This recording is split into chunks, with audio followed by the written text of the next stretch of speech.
Gracias a Senefco nuevamente por la invitación. Y comenzamos lo que es nuestra segunda noche, nuestra segunda clase en Derecho Deportivo. Si bien, como ya les aclaraba anoche, la denominación del curso es Estrategias Legales, Resoluciones en Derecho Deportivo, siendo bastante amplio, precisamente por la amplitud del tema, es que hemos decidido, primero, partir de los fundamentos esenciales, principios, digamos, que rigen al derecho deportivo en general, para poco a poco ir profundizando un poco más en lo que es el fútbol en particular, el derecho del fútbol en particular.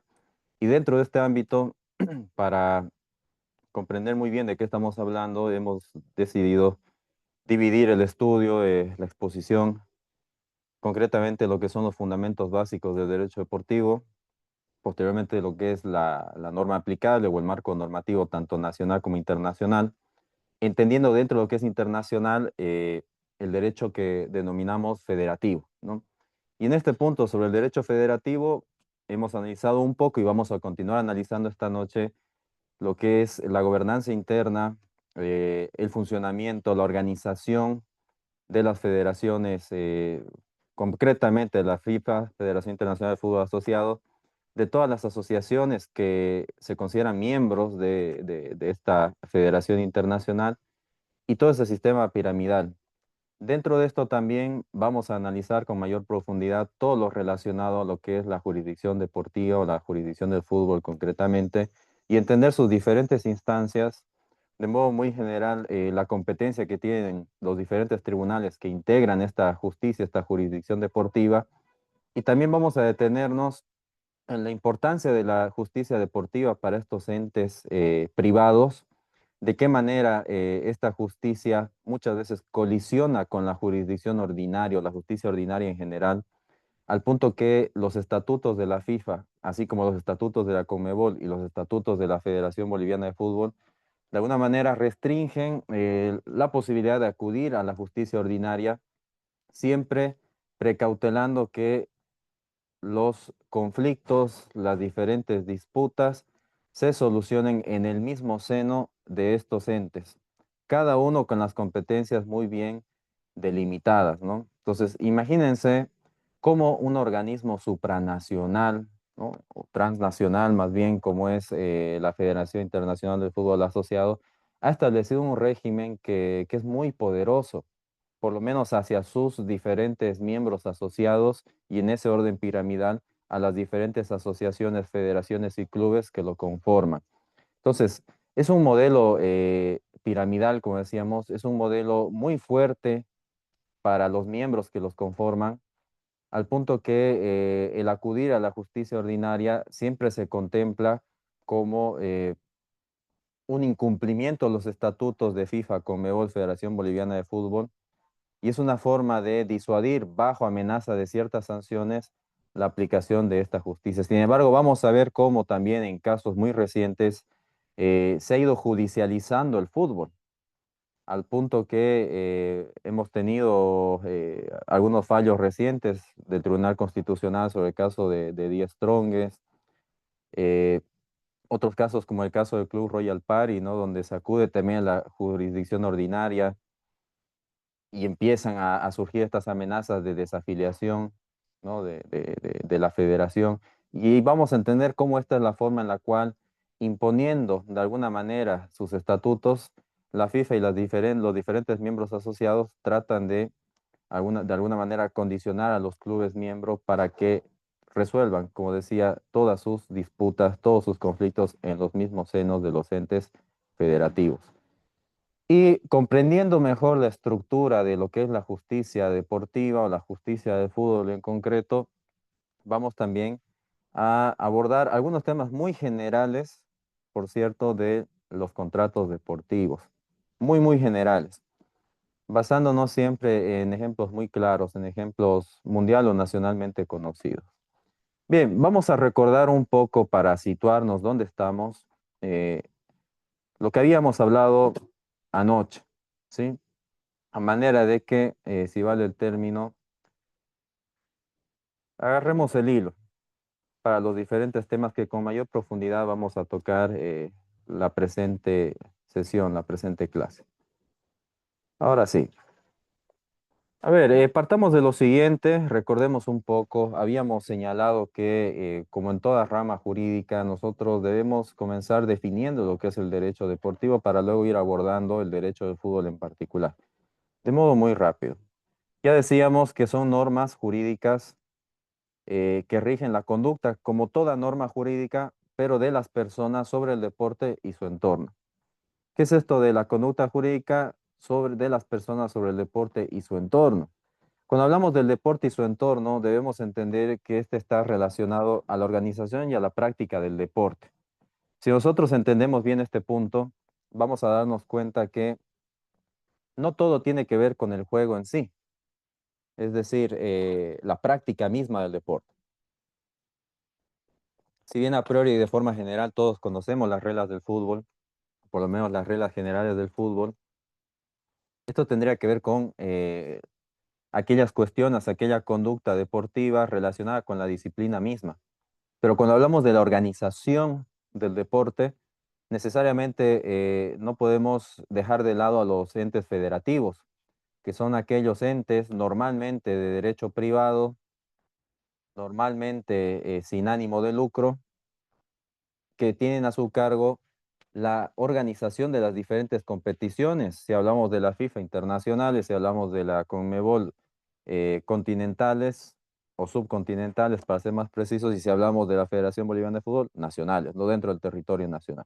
Entonces, estos entes tienen a su cargo la organización, no la práctica, la organización del deporte en este caso, y dentro de esa organización estamos hablando, por supuesto, de alguna manera de las reglas del juego, que en el caso del fútbol internacional, por un lado tenemos la organización del deporte que viene a ser la FIFA, a cargo de la FIFA, y la organización, regulación de las reglas del juego a cargo de la IFAB, que la IFAB viene a ser otro ente de orden privado que conformado por la FIFA y las diferentes federaciones británicas configuran las reglas del juego. Entonces la FIFA no es la que configura directamente las reglas del juego, en este caso el fútbol, sino que esto está a cargo de la IFAB. De todas maneras, conforme a los estatutos de la FIFA, todos los entes, todos los clubes que están afiliados a la misma deben estar de acuerdo y aplicar las reglas del juego establecidas, como decíamos, por la IFAB. Bien, entonces, hablamos de organización por un lado y hablamos de la práctica del deporte por otro. Cuando hablamos de la práctica del deporte, podríamos hablar también de las cuestiones disciplinarias, de organización en algunos casos sí, en otros casos sobre la ética. Y es por este motivo que vamos a entender por qué la FIFA, luego la FBF, introduce dos tipos de tribunales, el Tribunal de Disciplina Deportiva y el Tribunal de Ética, cada uno con sus competencias. Decíamos que anoche también que el derecho deportivo, para comprenderlo, debe entenderse de manera híbrida, ¿no? Es decir, si bien a priori los diferentes entes que conforman el fútbol asociado, el fútbol organizado, emanan, se originan en el derecho privado, por supuesto, a tratarse de asociaciones de entes sin ánimo de lucro, por la diferente influencia que originan sus actividades culturales, y dentro de estas deportivas, concretamente comerciales, laborales, si hablamos de las diferentes relaciones que vinculan a los jugadores con los clubes, a los entrenadores con los clubes, a los clubes con las asociaciones, ¿no? Que al final son relaciones de carácter privado. Entonces, vamos a ver que el derecho deportivo, en general, el fútbol en particular, es una combinación híbrida entre el derecho público, entre el derecho privado y el derecho social. Cuando hablamos del derecho público, primero teníamos que resaltar el carácter constitucional que tiene el deporte como actividad. El deporte, ¿cómo podemos entenderlo? ¿No? El deporte es una actividad física, una actividad recreativa. Desde ya el término deporte, que proviene del inglés sports, ¿no? Históricamente el término sports se entiende como juego, recreación, esparcimiento.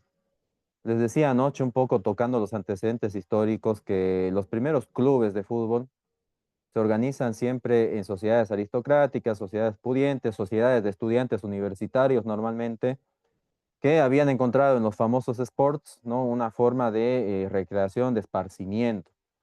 Posteriormente, esta práctica del deporte, del fútbol concretamente, que empieza en Inglaterra, va expandiéndose hacia otros países, por supuesto, pero también hacia distintos estamentos de la sociedad, ¿no? Al punto de ser hoy en día, por supuesto, el deporte más popular, practicado sin distinción alguna de clases, de razas, religiones, etcétera. Al punto que, por ejemplo, en los estatutos de la FIFA, uno de los principios que ha introducido el último Congreso ha sido precisamente el de la prohibición de cualquier forma de racismo y discriminación. Es una política, podríamos decir, bandera de la FIFA, ¿no? Por eso es que en todas las competiciones internacionales, también continentales y también nacionales, siempre se hace énfasis en esto, ¿no? De prohibir la discriminación, al punto que también va a recibir sanciones conforme al estatuto de la FIFA, el código disciplinario. Siempre voy a decir FIFA, Conmebol, FBF, ¿por qué? Porque todos van de la mano, ¿no? La FBF necesariamente tiene que estar regida bajo las normas de los estatutos de la Conmebol y la Conmebol, sus estatutos también a su vez regidos por los de la FIFA. De otro modo, habría una contradicción con estos estatutos y constituye siempre en cada uno de estos estatutos dicha contradicción una causa de sanciones, ¿no? Entonces, todo ente se entiende que se sujeta al cumplimiento de los diferentes estatutos que en ese orden piramidal establecen las federaciones, las asociaciones, ¿no? Bien, entonces, el derecho constitucional al deporte, como decíamos, reconocido por los artículos 104, 105 de la Constitución Política del Estado, estableciendo el artículo 104 que toda persona tiene derecho fundamental al deporte, y cuando decimos toda persona decimos todos, ¿no? No es propio solamente de los niños, niñas, adolescentes, es de toda persona, inclusive personas de la tercera edad, y se hace énfasis también en la Constitución en las personas con alguna discapacidad. Por ese motivo es que también la Ley Nacional del Deporte contempla lo que es el Comité Paralímpico, ¿no? Es decir, aquel ente que aglutina dentro de sí todas las disciplinas, pero relacionadas con la participación de personas con discapacidad. Entonces, es un derecho constitucional el deporte y como tal, entiéndase, cuando hablamos de los entes federativos, estos de alguna manera organizan, ejecutan, promueven una actividad que es de interés público, como se entiende el deporte. Dentro de ese ámbito del derecho público, indudablemente tenemos que hablar de la labor legislativa y por eso es que, como ya decíamos, hay una ley nacional del deporte. Tuvimos una ley del deporte del 2004, posteriormente derogada por la Ley Nacional de Deportes del año 2016. Entonces, la labor legislativa, tratándose de un derecho fundamental, el deporte o la actividad deportiva, ha regulado, ha normado, ha desarrollado este derecho, como bien lo sabemos, en razón del principio de reserva legal. Ahora, dentro del ámbito del derecho público, tratándose también de una atribución, de una competencia no establecida con carácter concreto para los diferentes entes descentralizados o autónomos, es que conforme al artículo 297, parágrafo segundo de la Constitución, se entiende que el deporte pasa a ser una competencia del nivel central del Estado. Competencia que además se ejecuta a través del Ministerio de Salud y Deportes y más que todo a través del Viceministerio de Deportes, que como decíamos anoche, además constituye un ente público sancionador. Pero sancionador ¿en qué sentido? Lo aclaramos, no en cuanto a la regulación interna o al funcionamiento o al cumplimiento de los estatutos de los entes federativos, sino en el ámbito público, en el ámbito administrativo, concretamente administrativo sancionador. ¿Y esto a quién se podría aplicar? Una sanción administrativa sancionadora por parte del Viceministerio de Deportes al incumplimiento de cualquiera de los deberes, de los principios establecidos en la Ley Nacional de Deportes, ¿no? Por ejemplo, no sé si ayer lo dijimos, pero esta Ley Nacional de Deportes, como no puede ser de otro modo, establece la obligación de que los diferentes entes que conforman el Sistema Plurinacional de Deportes garanticen la seguridad de los eventos, diferentes eventos deportivos que están a su cargo, ¿no? Entonces, un incumplimiento de este tipo podría tener como consecuencia un procedimiento administrativo sancionador, ¿no? Entonces, eso para situarlos. Diferente sería la cuestión relacionada con la interpretación, la aplicación, la ejecución de un contrato, por ejemplo, entre un jugador y un club, ¿no? Esto no forma parte del ámbito de competencia del Viceministerio de Deportes. Esta es una cuestión que se tiene que resolver en el seno mismo, si hablamos de contratos suscritos entre clubes nacionales, por supuesto, a través del Tribunal de Resolución de Disputas de la Federación Boliviana de Fútbol, ¿no? Si se trata de cuestiones laborales, también esto podría ser resuelto bajo la jurisdicción laboral. Ahora, esto también es importante comprender, ¿no? Esta es la forma en la que funciona en Bolivia, pero por ejemplo, si analizamos el caso de España, los entes administrativos tienen la posibilidad de establecer sanciones, aplicar medidas cautelares en casos de fútbol. ¿Por qué? Porque tal y como está, por ejemplo, el ámbito jurisdiccional en, en el caso de España, están los tribunales federativos, por supuesto, pero como instancia de apelación también se encuentra la Comisión Nacional de Deportes, si no estoy mal, esa es la denominación que recibe, que depende del gobierno español. Entonces, por ejemplo, casos muy recientes podríamos encontrarlos en lo que sucedió con el Fútbol Club Barcelona, donde se inhabilitó a un jugador, a Dani Olmo, y finalmente, perdiendo en todas las instancias el Fútbol Club Barcelona para que juegue este jugador, este mencionado jugador, finalmente la Comisión Nacional de Deportes le otorga la medida cautelar al Fútbol Club Barcelona para que pueda jugar cautelarmente, es decir, que de alguna manera quede en suspenso la sanción y este jugador pueda competir. Finalmente se le da la razón al Fútbol Club Barcelona y algo que era una medida cautelar pasa a ser ya una medida, no una medida, sino una decisión definitiva, ¿no? Y esto de las medidas cautelares es fundamental también comprenderlo, ¿no? Porque hay medidas cautelares de carácter estrictamente deportivo y algunas que son de carácter jurisdiccional, es decir, que pertenecen a la competencia de los tribunales estatales. Por ejemplo, una medida de embargo no la va a aplicar normalmente un tribunal deportivo, no tiene esa competencia, no es un tribunal de carácter público que pueda ordenar al registro de derechos reales un embargo, ¿no? Sin embargo, sí podría ordenar, por ejemplo, el jugar a puertas cerradas, el jugar en un escenario diferente, el jugar con el 50% del aforo, ¿no? En su caso, también aplicar sanciones definitivas como la prohibición de inscribir jugadores. Entonces, eso es importante entender porque la naturaleza de las diferentes medidas cautelares y decisiones se define en razón de la naturaleza propia de la sanción, ¿no? Entonces, si son de carácter estrictamente deportivo, normalmente no va a poder inmiscuirse en esto un tribunal constitucional.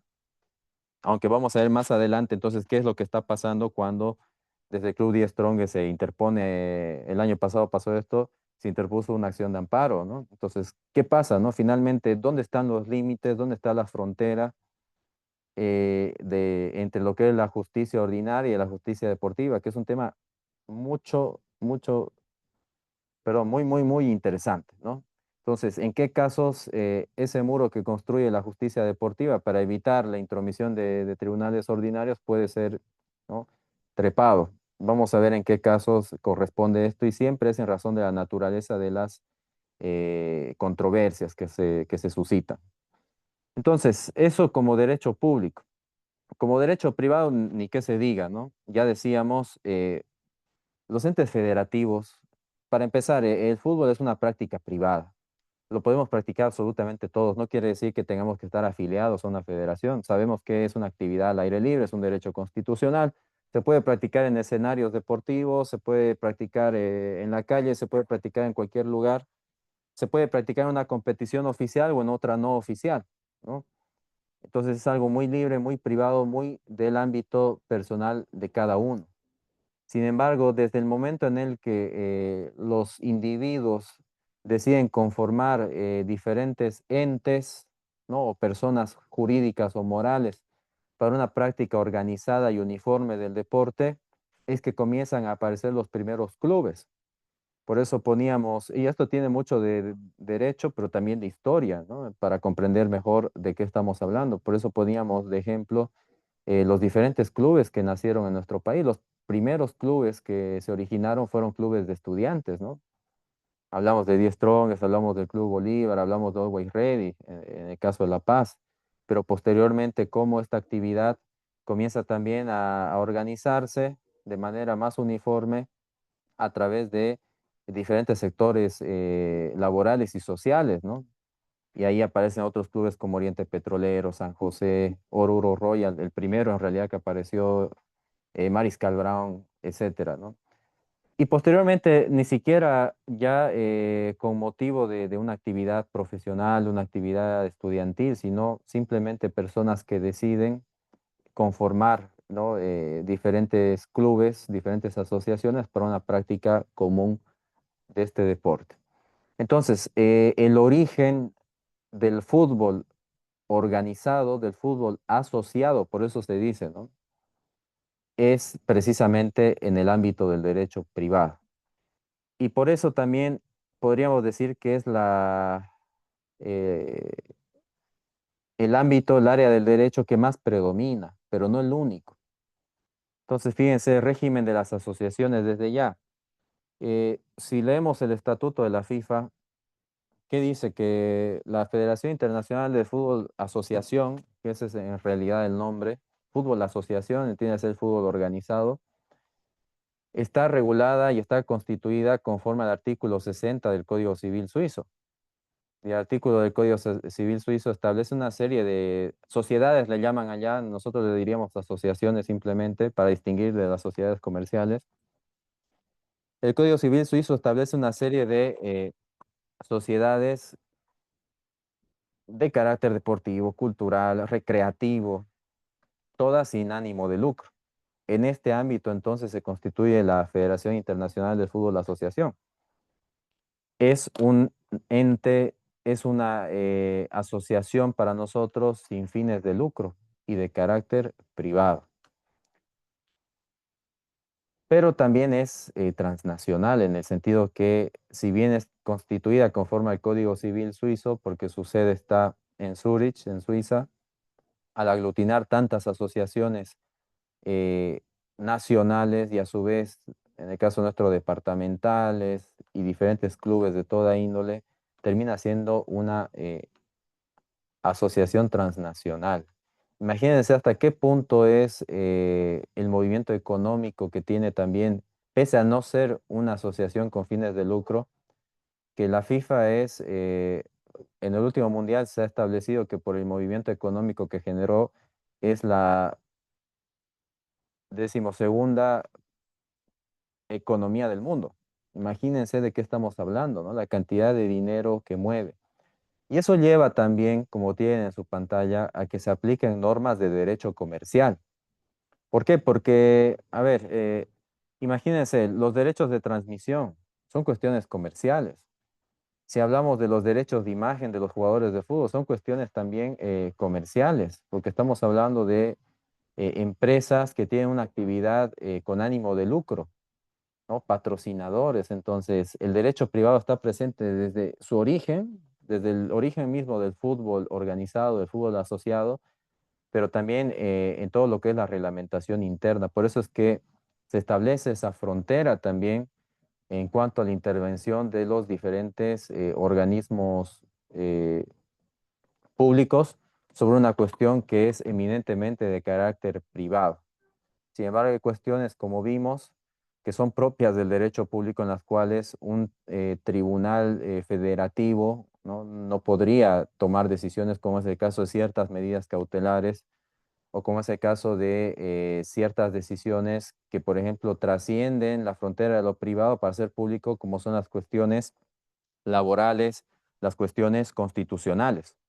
Entonces, nosotros como abogados, si comprendemos bien esa frontera, vamos a entender también cuestiones de jurisdicción y competencia. Y ya un poco yo hablando sobre este punto, entendiendo al derecho deportivo como derecho social. Y fíjense que al respecto habíamos señalado que por lo menos desde ya los estatutos de la FIFA son muy claros en este punto. Los estatutos de la FIFA marcan esa frontera entre lo que es la justicia federativa propia y los tribunales ordinarios. Por ejemplo, el artículo 58 de los estatutos de la FIFA, en su numeral tercero, señala claramente que las federaciones tienen la obligación de incorporar a sus estatutos una cláusula que en el caso de litigios internos se prohíba a los clubes, a las federaciones, a las asociaciones ampararse en tribunales ordinarios. Esa es la prohibición, en principio. Pero está la salvedad, a no ser que la reglamentación de la FIFA o las disposiciones vinculantes de la ley prevean o prescriban el sometimiento a tribunales ordinarios. Fíjense lo que dice, las disposiciones vinculantes de la ley prevean el sometimiento a tribunales ordinarios. ¿En qué caso? Bueno, ¿a qué ley se refiere?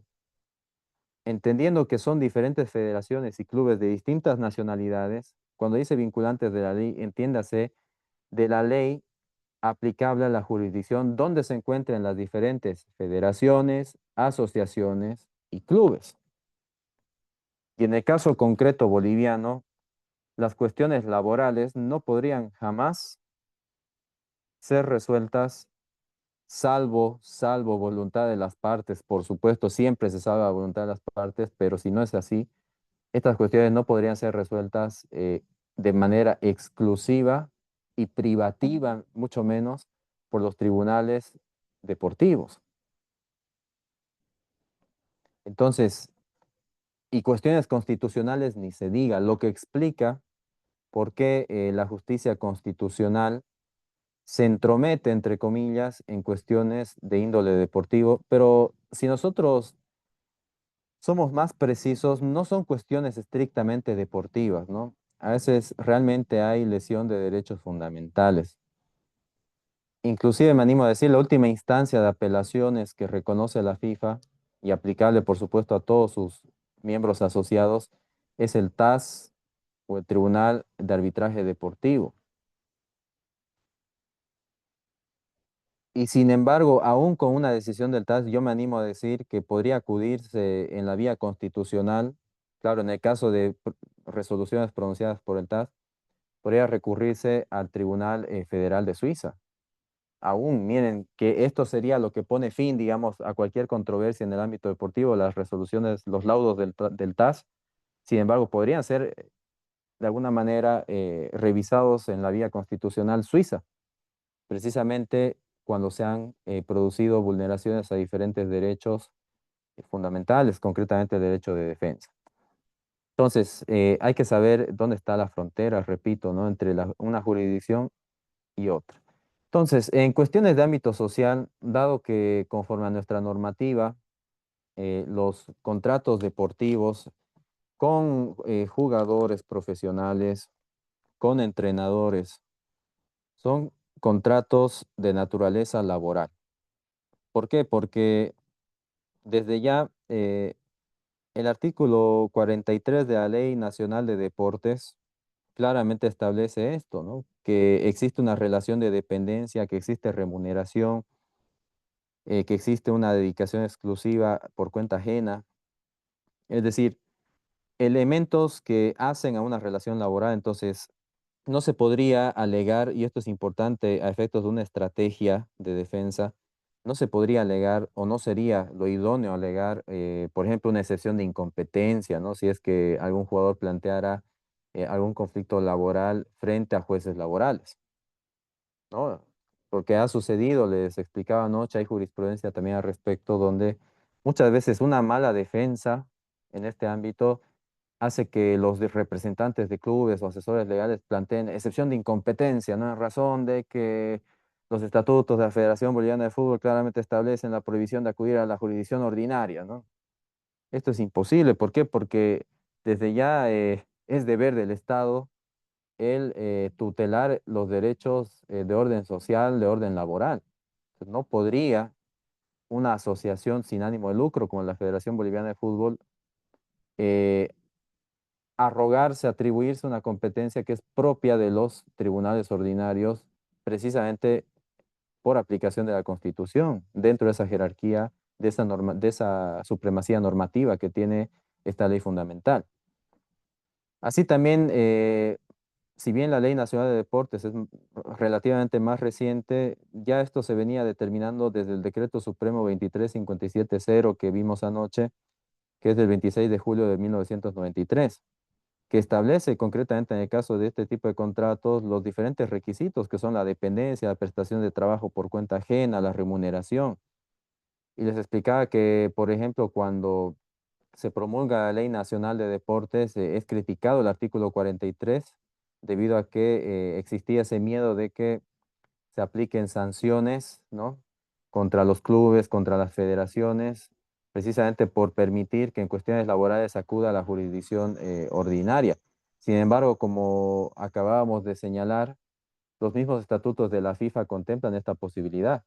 Y hay muchas sentencias de tribunales nacionales, no solo en Bolivia, ha pasado en Chile, por ejemplo, ha pasado en Argentina, ha pasado en España, ha pasado en Europa, donde se han establecido diferentes sanciones, diferentes decisiones más bien por parte de tribunales ordinarios que a priori parecía que suponía el acudir a estos tribunales un incumplimiento a los estatutos de la FIFA. Sin embargo, repito, el artículo 58, numeral 3 de los estatutos de la FIFA prevén la posibilidad de acudir a los tribunales ordinarios cuando las disposiciones vinculantes de la ley así lo establecen.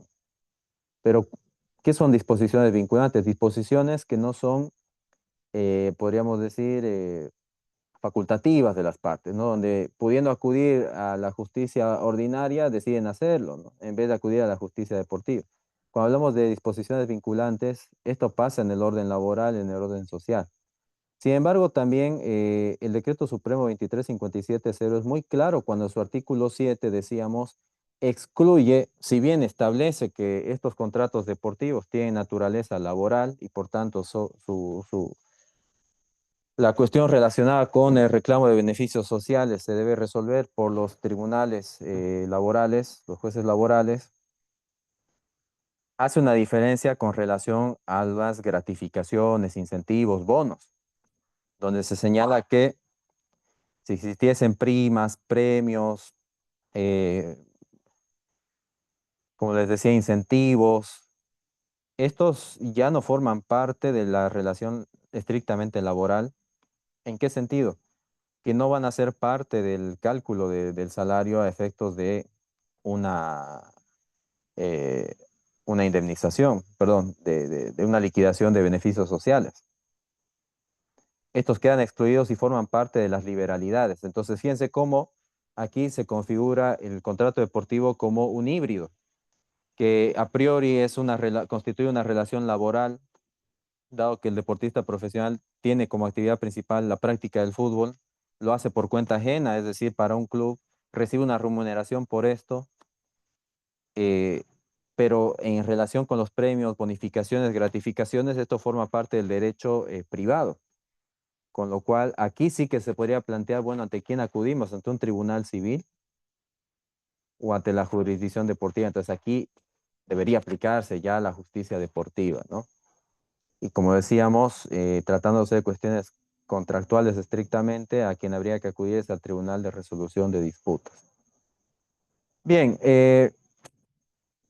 cuando hablábamos de los diferentes sujetos que intervienen en el fútbol concretamente, ineludiblemente hablábamos del deportista, del entrenador, que en principio son los ejecutores inmediatos de la práctica de la actividad futbolística. Estos son los principales protagonistas, son quienes están de alguna manera sujetos a todas las normas disciplinarias y a las normas del juego concretamente. Pero no podemos dejar de lado a aquellos sujetos indirectos que son una combinación entre personas físicas y jurídicas. Y estos sujetos indirectos están conformados, como decíamos, por dirigentes, por árbitros, por asociaciones y federaciones, por abogados, por médicos, psicólogos y los mismos espectadores. Desde el momento en el que yo acudo a un campo deportivo, compro mi entrada, también estoy bajo el ámbito de aplicación de las sanciones de la FIFA, si es que hablamos de una competencia internacional, de la CONMEBOL, si hablamos de una competencia continental, de la Federación Boliviana, si hablamos de una competencia nacional. Entonces, ¿se me podrían aplicar sanciones? Por supuesto que sí, pero sobre todo a los clubes, como una forma de que ellos precautelen la seguridad en los escenarios deportivos. Por eso, si ustedes lo recuerdan, hablando siempre en el contexto internacional, podríamos también tratar algún caso nacional. Recuerden cuando hay actos de racismo por parte del Valencia Club de Fútbol contra un jugador del Real Madrid. Se aplican sanciones, si bien por ser cuestiones de racismo, estas trascienden al ámbito del derecho penal y por tanto de los tribunales ordinarios. Esto no excluye la posibilidad de aplicar sanciones por parte de la Liga Española, como el cerrar estadios, ¿no? Como el jugar con la mitad del público. ¿Por qué? Porque constituyen faltas dentro de los estatutos de cada federación, si hablamos de una liga nacional, ¿no? Y aquí también se habla mucho de una serie de cuestiones, ¿no? Por ejemplo, se dice que cuando un espectador compra una entrada, está firmando, está de alguna manera constituyendo una relación contractual, lo que es cierto, ¿no? Todos los espectadores gozan del principio de indemnidad. ¿Qué quiere decir esto? Que tienen un derecho a ser indemnizados en caso de que dentro de la práctica deportiva se les produzca algún daño, ¿no?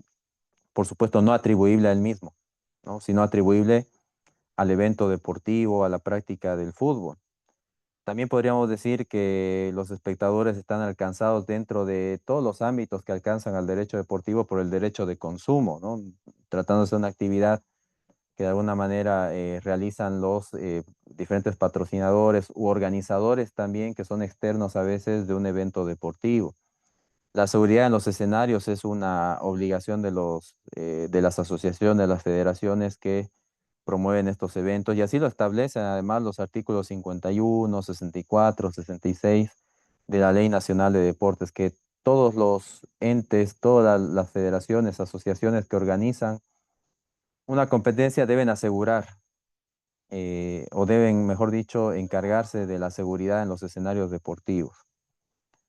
Ahora bien, pasando un poco a lo que era el marco normativo, tenemos el nacional y el internacional. Cuando hablamos del marco normativo nacional, estamos hablando principalmente, por supuesto, lo dijimos, de la Constitución, de la Ley General del Trabajo en materia laboral, estamos hablando de la Ley Nacional de Deportes, si hablamos de la constitución de las diferentes asociaciones, departamentalmente, también las leyes departamentales que establecen los diferentes requisitos. Les comentaba ayer el caso del Club Deportivo Real Santa Cruz, club del que yo orgullosamente me encargué de ser el autor de sus estatutos y reglamentos y toda la cuestión relacionada con el trámite, motivo por el cual actualmente tiene una personería jurídica absolutamente saneada, ¿no? Entonces también habrá que tomar en cuenta ese marco normativo departamental, tratándose de la otorgación de personería jurídica como primer paso. Y cuando hablamos del marco normativo internacional, más allá de hablar de diferentes tratados internacionales que también regulan de alguna manera y promueven, ¿no?, el derecho humano al deporte, nos estamos refiriendo más que todo al derecho federativo, ¿no? Al derecho establecido principalmente en los estatutos de los diferentes entes federativos y confederativos, si hablamos de la CONMEBOL, y también a sus diferentes reglamentos, ¿no? Que hay reglamentos concretos, ¿no? Tanto para la ética, tanto para la disciplina, tanto para el funcionamiento de los tribunales, su procedimiento, etcétera. Si hablamos del marco normativo nacional, ya dijimos, el principal, la Constitución Política del Estado. La Ley del Deporte 2004 que está parcialmente vigente, ¿no? Sobre todo en relación con mantener los servicios departamentales de deporte, eh, también aquellos que son de índole municipal, el pago del 10% de lo recaudado a las gobernaciones, de alguna manera dueñas de estos campos deportivos. Pero más allá de eso, ya absolutamente se aplica la Ley Nacional de Deporte que establece el sistema deportivo plurinacional conformado por una serie de entes tanto públicos como privados, ¿no?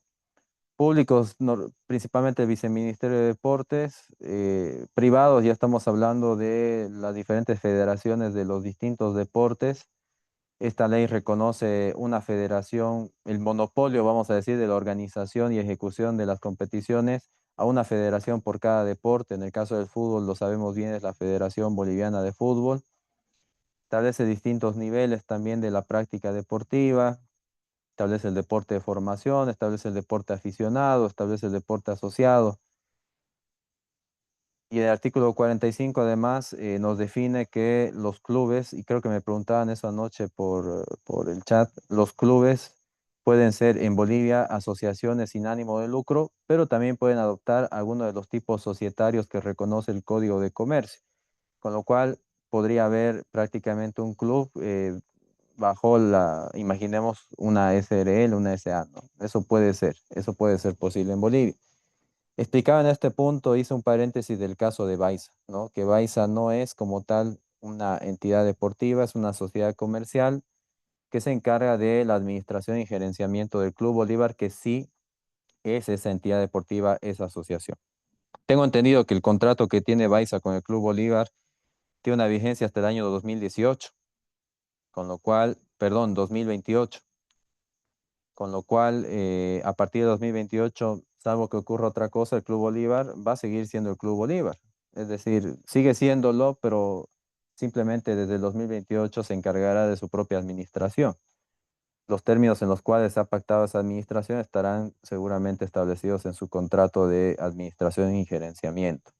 Lo que les dije en este punto es que de ese contrato se estableció que Baiza se hacía cargo de los pasivos del Club Bolívar, de sus deudas, pero el club conservaba su representación institucional como asociación, como Club Bolívar. Ahora sí, pasando al derecho federativo. ¿Qué es el derecho federativo? Aquí lo tenemos, ¿no? Por un lado tenemos la Federación Boliviana de Fútbol, que es el ente que organiza, dirige, controla la práctica de fútbol en todo el territorio nacional. La Ley Nacional de Deportes le ha otorgado ese monopolio de la organización de las diferentes competiciones relacionadas al fútbol, al futsal y al fútbol playa. ¿Por qué les digo esto? Porque según los estatutos de la Federación Boliviana de Fútbol, tiene a su cargo estas tres disciplinas. Antes, por ejemplo, yo recuerdo, ¿no? Que teníamos eh, bueno, había una especie, una organización, no recuerdo bien el nombre, que no era la FIFA, ¿no? Y que se encargaba exclusivamente del fútbol, del futsal. Si algunos de ustedes lo recuerdan, sobre todo los que somos más mayores, llegamos a ver un mundial de futsal en Bolivia. Si no estoy mal, el año 2002, cuando Bolivia sale subcampeón y juega la final con Colombia, ¿no? Pero ese torneo, ese campeonato mundial de fútbol de salón no fue organizado por la FIFA, ¿no? Había otro ente, que repito, no recuerdo el nombre actualmente, pero ahora la FIFA tiene el monopolio inclusive del fútbol de salón, del fútbol sala, ¿no? Y bueno, desde que la FIFA se hizo cargo y la Federación Boliviana de Fútbol además, ya Bolivia creo que ha perdido un poco de protagonismo, ¿no? En este sentido. La CONMEBOL, que es la Confederación Sudamericana de Fútbol, que tiene a su cargo principalmente el dirigir, organizar y ordenar el fútbol en Sudamérica. Y por supuesto, en ese orden piramidal, la Federación Internacional de Fútbol, la asociación, que tiene a su cargo principalmente, entre muchas otras cosas, el de organizar competiciones internacionales propias, es decir, que están a cargo de la misma FIFA. Y todas estas competiciones, todos los estatutos, todas las normas, toda la regulación interna de la FIFA alcanzan, por supuesto, a la CONMEBOL y a la Federación Boliviana de Fútbol. Vamos a partir con lo siguiente, ¿no? Cuando nosotros hablamos del derecho federativo, entiéndase que estamos hablando de la base privada que regula las asociaciones deportivas. Las características principales de los entes federativos que hacen al derecho federativo es que estos entes están dirigidos a la uniformidad de la práctica del fútbol. tienen una estructura, como vemos acá, piramidal. Yo creo que esta imagen resume absolutamente todo, ¿no? ¿Por qué tiene una estructura piramidal? Como pueden verlo, ¿no? Todo funciona de manera horizontal. Una estructura piramidal quiere decir que los diferentes clubes forman parte de las diferentes asociaciones. Las diferentes asociaciones de las diferentes federaciones. Las diferentes federaciones, a su vez, de las diferentes confederaciones. Aquí está la CONMEBOL, la CONCACAF, la UEFA, y a su vez, estas forman parte de la FIFA, que viene a ser como la cúspide, ¿no? Dentro de esa estructura piramidal. Por eso es que los estatutos de la FIFA tienen influencia sobre los estatutos de la CONMEBOL y los estatutos de la CONMEBOL sobre los estatutos de la Federación Boliviana de Fútbol.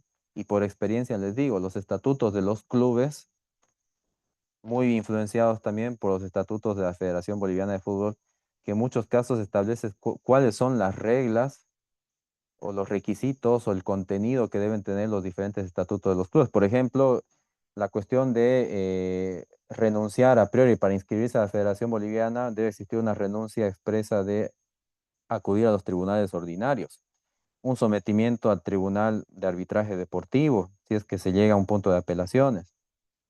Por supuesto, un sometimiento a los tribunales federativos de la FBF, dado que voluntariamente estos clubes están pidiendo su inscripción, su registro en la Federación Boliviana de Fútbol. Entonces, es un funcionamiento, como pueden verlo en la imagen, absolutamente piramidal, ¿no? Ahora, las federaciones impulsan, como pueden ver en su propio ámbito, la práctica deportiva, unificando las reglas del juego y además lo que no se le puede negar a la FIFA es que este organismo ha universalizado el deporte, ¿no? Como todo, la FIFA, al igual que la Conmebol, al igual que la Federación Boliviana de Fútbol, al igual que, podríamos decir, la mayoría de los clubes nacionales, son entes privados sin ánimo de lucro y que además tienen un patrimonio propio. ¿Pero qué quiere decir que son entes sin ánimo de lucro? Primero, que de toda la actividad económica que pudiesen generar, no distribuyen dividendos, ¿sí? Como lo haría, por ejemplo, una sociedad comercial con ánimo de lucro, por supuesto. Todos estos dividendos, todas estas ganancias necesariamente deben ser reinvertidos a su propio objeto social. ¿Cuál es? El de la práctica del fútbol, del deporte. En el caso de Real Santa Cruz, por ejemplo, el objeto es la práctica del deporte, porque Real Santa Cruz tiene divisiones de fútbol en diferentes categorías, tiene de básquetbol también. La forma en la que se han configurado los estatutos además prevé la posibilidad de incursionar en otros deportes, ¿no? Entonces, y la mayoría de los clubes tiene esto, la mayoría. Los estatutos que son fundamentales en cada ente federativo, como lo son en la FIFA, en la CONMEBOL, en la Federación Boliviana de Fútbol, vendrían a ser aquellas normas que determinan la estructura de la entidad y que rigen su organización y su funcionamiento, ¿no? Entonces, viene a ser como la norma suprema de cada ente federativo. Los estatutos son trascendentales porque constituyen, primero, tienen un valor constitutivo. ¿Por qué? Porque para conformar, y esto pasa en todos los países, ¿no? Para conformar una asociación, lo primero que debemos tener es el acta de fundación o constitución, el acta de elección del directorio, eh, los estatutos y reglamentos, el acta por el cual se aprueban los estatutos y reglamentos. Es decir, mínimamente tienen que existir esos cuatro documentos, porque uno le da sentido al otro. El acta de constitución es, como se diría, el certificado de nacimiento, ¿no? Del ente. Pero claro, no basta con que exista el pacto asociativo, que es el acta de constitución. sino que tiene que haber una elección de directorio. ¿Por qué? Porque al ser una persona moral, una persona jurídica, debe existir una representación y debe existir una organización interna. Y claro, al hablar de organización interna, esta no se va a poder llevar a cabo si no existen estatutos que establezcan las reglas claras y los reglamentos que además las regulen en el procedimiento de aplicación o las amplíen de alguna manera. Y bueno, existiendo estatutos y reglamentos, ¿quién más los va a aprobar si no es, por supuesto, si no son los asociados?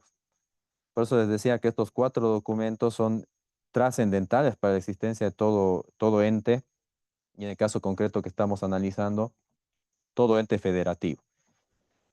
El pacto asociativo se encuentra principalmente en el acta de constitución y en los estatutos cuando implica el sometimiento de todos los asociados a esas normas.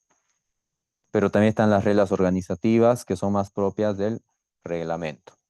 Por ese motivo, todo ente federativo tiene sus propios estatutos. Y aquí yo les decía un poco contando mi experiencia con el Club Real Santa Cruz, cómo había trabajado yo en coordinación con, de alguna manera, socializando los estatutos, reglamentos a los diferentes asociados. Bueno, fue un trabajo muy interesante y un trabajo muy profundo porque uno debe entender, y sobre todo aquellos que nos gusta el fútbol, además como dentro de lo que es el derecho del fútbol, la práctica misma del deporte, creo que debemos comprender de qué estamos hablando, ¿no? No es lo mismo constituir, por ejemplo, voy a citar ejemplos, de una asociación de comerciantes, ¿no? Que tiene su propia forma de organizarse, sus propios objetivos, ¿no? Eh, que, por ejemplo, una asociación deportiva, ¿no? Si yo constituyo una asociación deportiva, debo comprender la complejidad de estas asociaciones, donde muchas veces incluso, y esto trasciende más allá de lo meramente jurídico, incluso de lo deportivo, por las pasiones que levanta el fútbol, muchas veces existen conflictos, ¿no? Inclusive en las asambleas de asociados. Los objetivos son otros. Por ahí hay una carga emocional, podríamos decir, más intensa, ¿no? Al respecto, que por ejemplo existiría en otro tipo de asociaciones. Los objetivos que son siempre ganar, que son siempre competir, origina también estas pasiones, ¿no? Entonces uno debe tener muy claro de qué manera va a funcionar un club.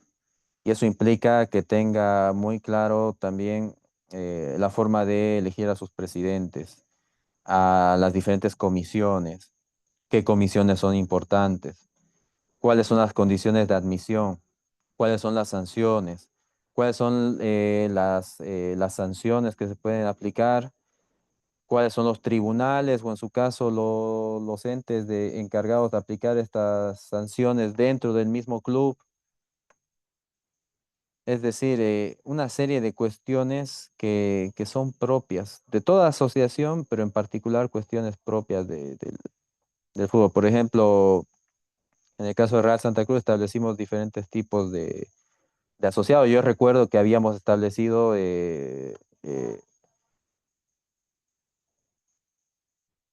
una clase de asociados que pagaba una cuota para entrar al club, ¿no? Y que tenía derecho a voz y voto. Otra clase de asociados que pagaba menos y de alguna manera tenía menos, podríamos decir, prerrogativas dentro del club y solo tenía derecho de voz, no de voto, ¿no? Y así, diferentes asociados. Y esto generó, cuando socializamos los estatutos y reglamentos, que algunos reclamen, ¿no?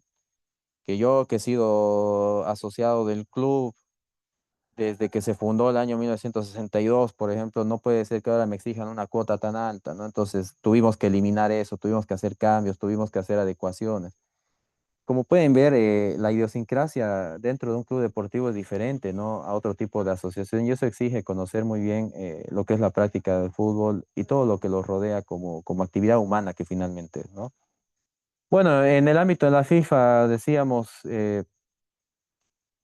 muy claramente, establece en su artículo 11 que todo estatuto debe adecuarse a lo que establece los estatutos de la FIFA. Como cualquier asociación, mínimamente debe establecer su denominación, sus distintivos, su objeto, su sede. En el caso de la FIFA, su sede está en Zurich, Suiza, y por lo tanto está constituida conforme al Código Civil suizo, concretamente los artículos 60 y siguientes. Que ya les decía, dentro de la ley suiza se entiende que es un ente, una sociedad, como le dicen ellos, recreativa, sin ánimo de lucro. La FIFA principalmente tiene a su cargo lo que son la organización de las competencias propias, pero por supuesto las competencias internacionales, entendiendo que es una asociación transnacional. También, como establece su artículo 6, la FIFA regula la situación de los jugadores y las disposiciones relacionadas con sus traspasos, pero piénsenlo esto, siempre en el ámbito internacional. Y esto es importante entenderlo porque no es lo mismo, por ejemplo, un traspaso, ¿no? De un jugador, por decir, argentino a la Liga Española, que esto sí estaría alcanzado por la competencia de la FIFA, que tiene sus propios órganos, ¿no? La FIFA el año 2021 ha creado lo que es el Tribunal del Fútbol, así se llama. Que el Tribunal del Fútbol tiene diferentes cámaras, ¿no? Tiene la cámara del estatuto del jugador, tiene la cámara de agentes, tiene la cámara de resolución de disputas, que esto está, que esta cámara tiene competencia para cuestiones relacionadas a, así como ocurre en la Federación Boliviana de Fútbol, a la aplicación, a la interpretación, a la ejecución de los contratos, pero esto en el ámbito internacional. Entonces, eso quiero también que se entienda que el Tribunal del Fútbol no sería un, ¿cómo les diría? Un tribunal de apelaciones.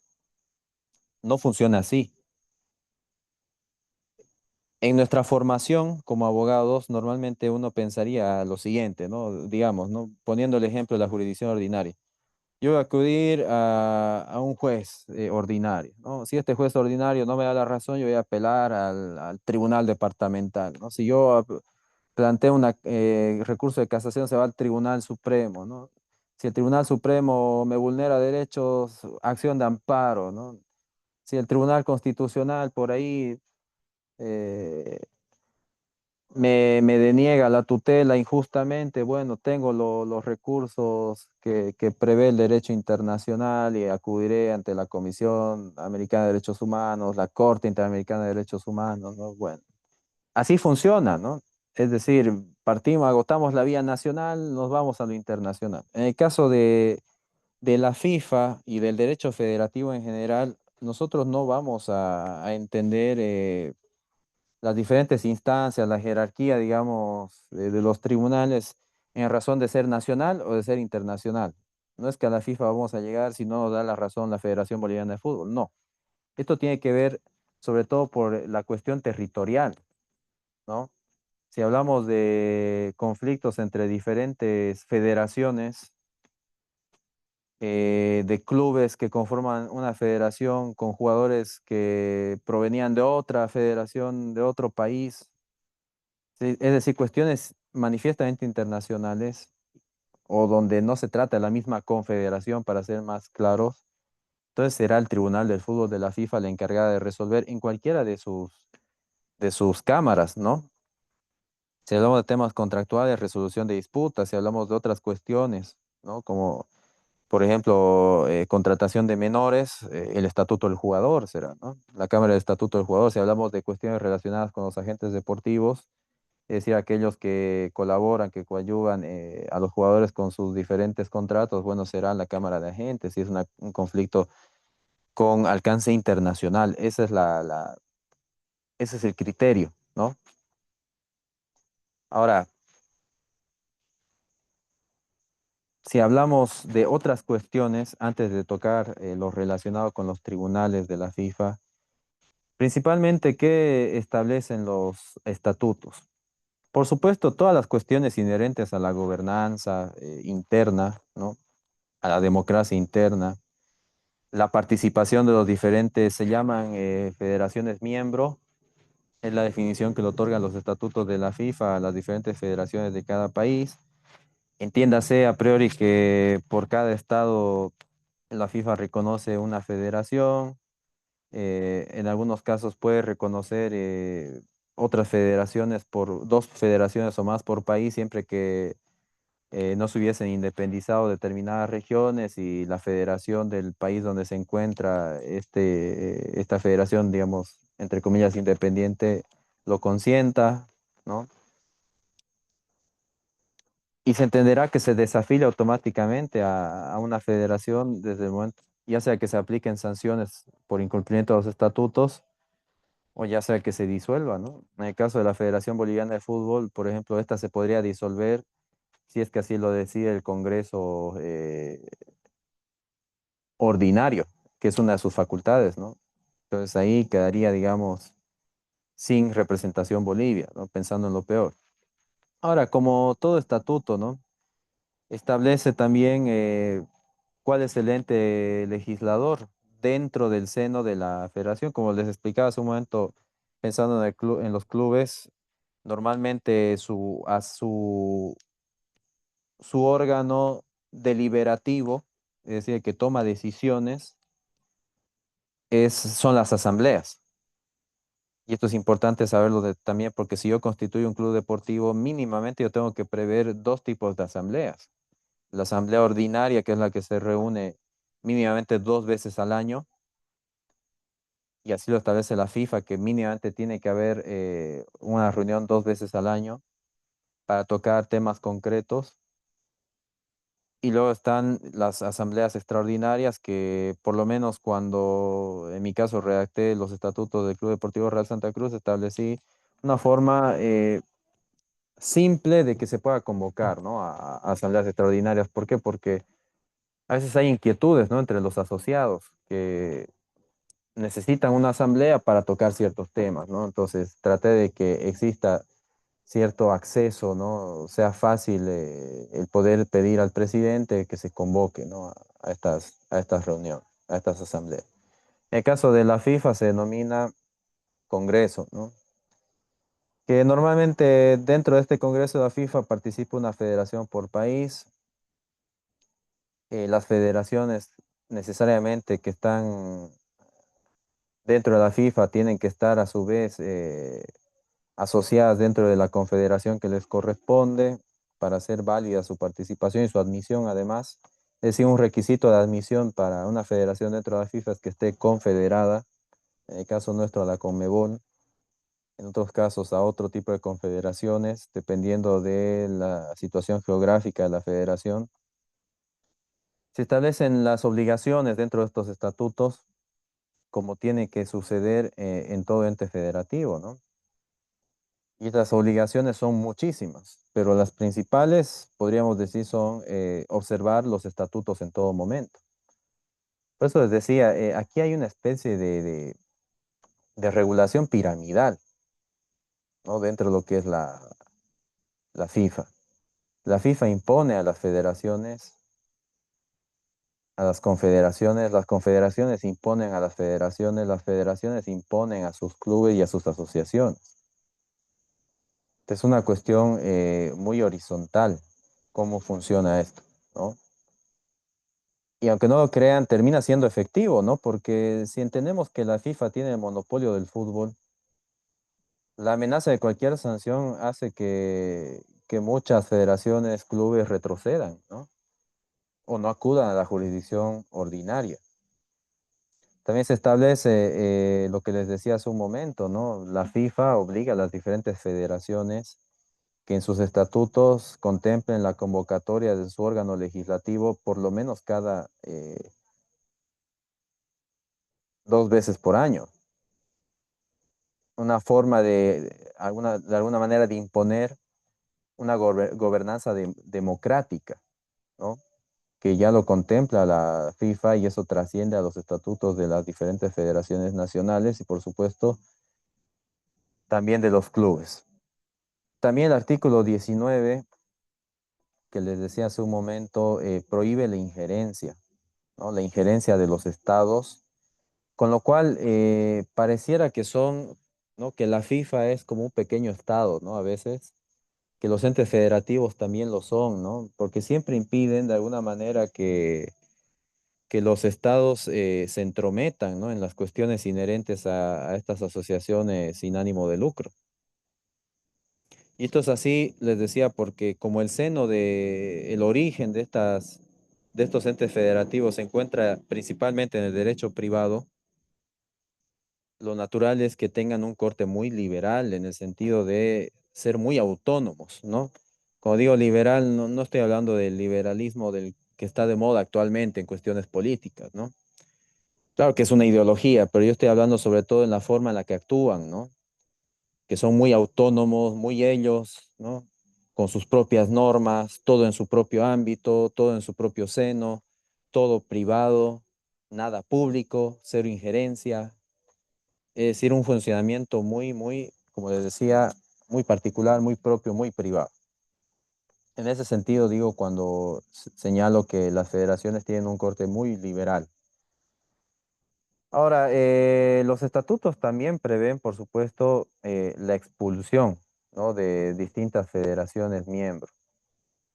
Y esto es así porque todo estatuto debe prever esto. Como les decía, si nos toca estar ante la constitución, ante la formación de un club, de una asociación, de una federación, lo normal es que se contemple en todos los casos las causas de expulsión, ¿no? En el caso de la FIFA, bueno, esto se hace a propuesta del Consejo Directivo de la FIFA.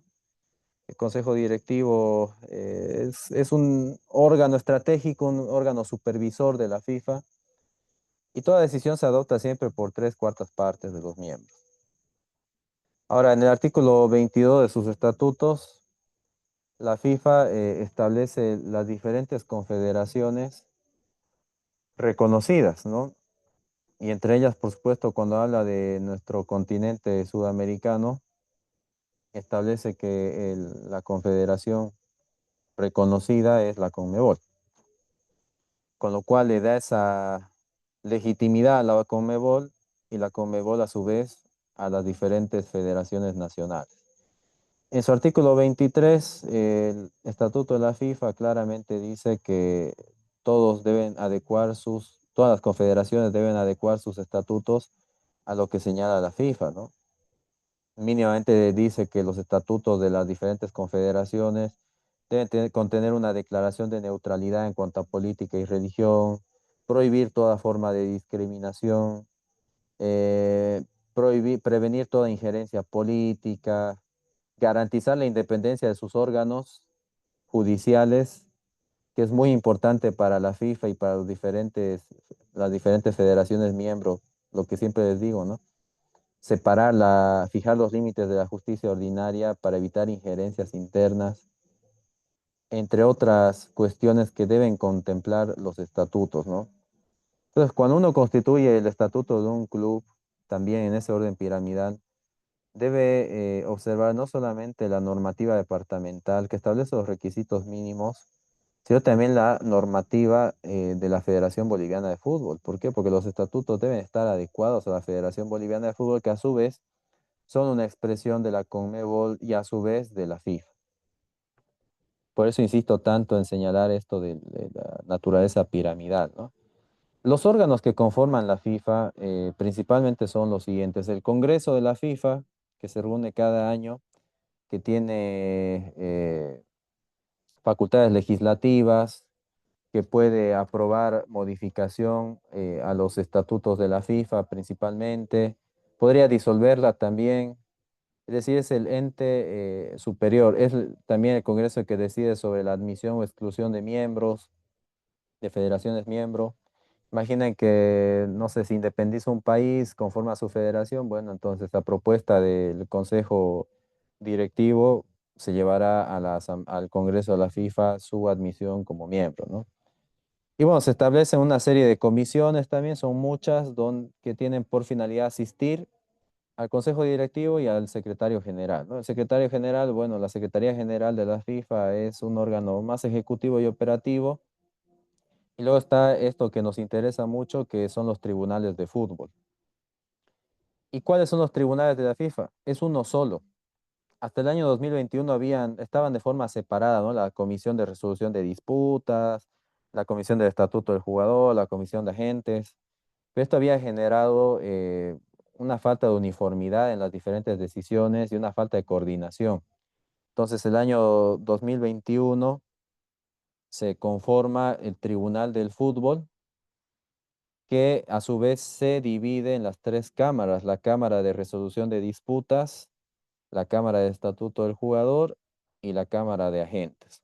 Esas son las tres cámaras que conforman el Tribunal del Fútbol, ¿no?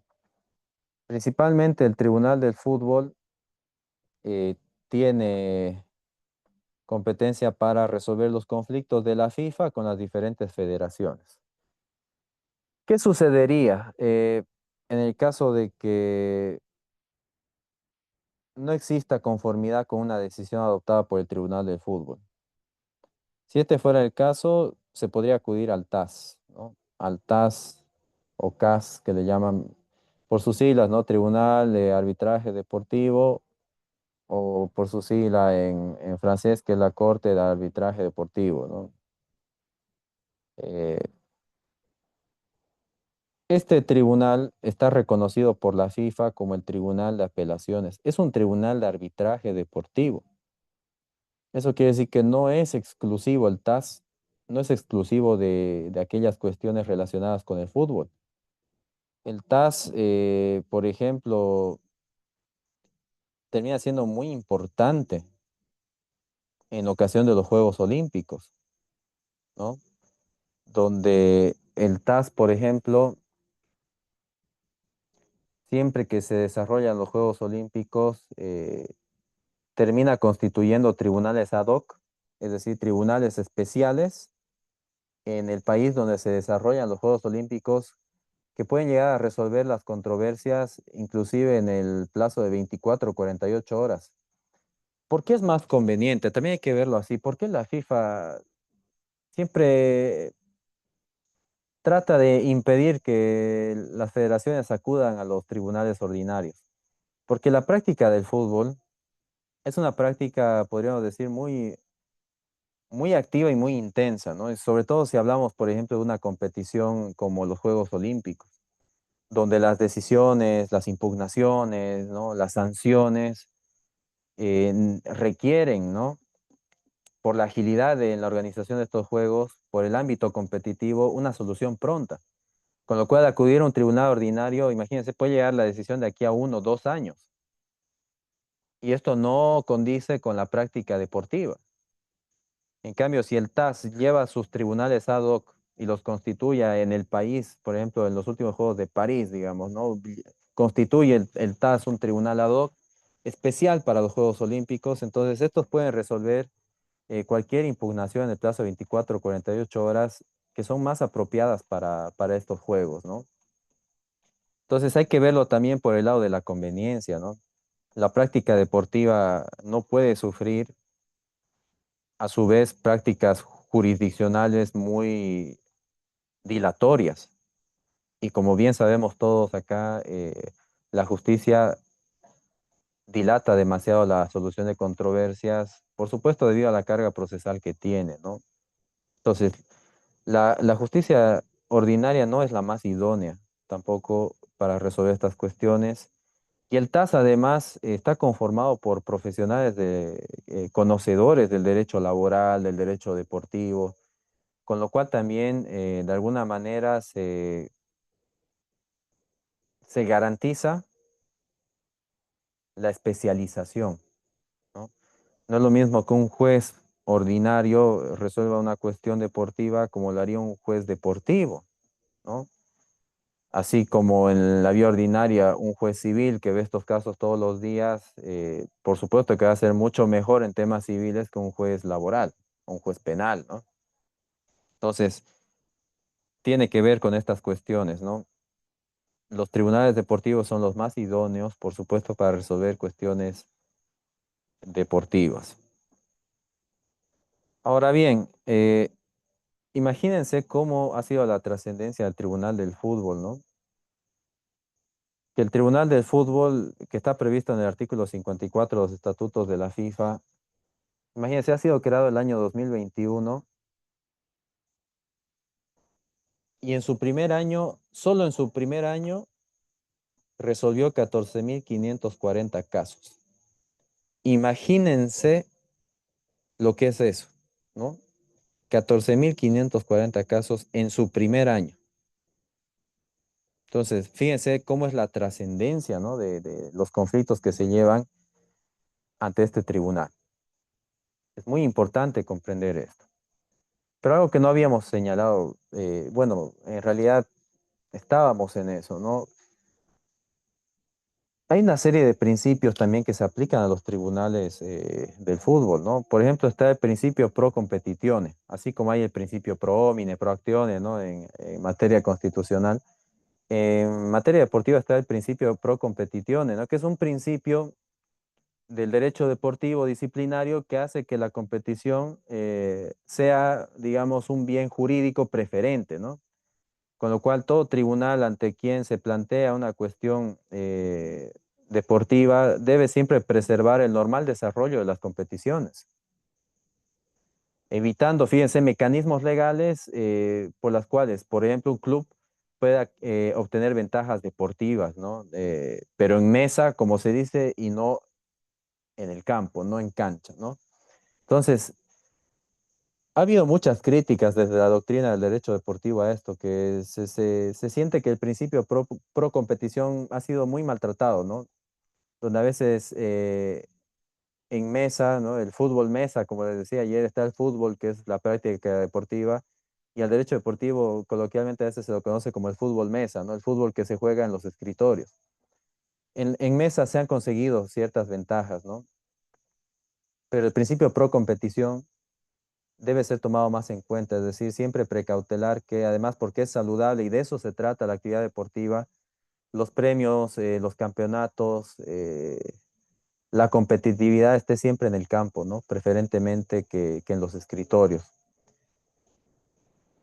Esta prohibición de acudir a la vía ordinaria ya la habíamos visto en el artículo 58, numeral 2 de la FIFA, pero vimos que establece ciertas salvedades, ¿no? Ahora, esto también trasciende, por ejemplo, así como el artículo 58 de los estatutos de la FIFA, prohíben acudir a la jurisdicción ordinaria.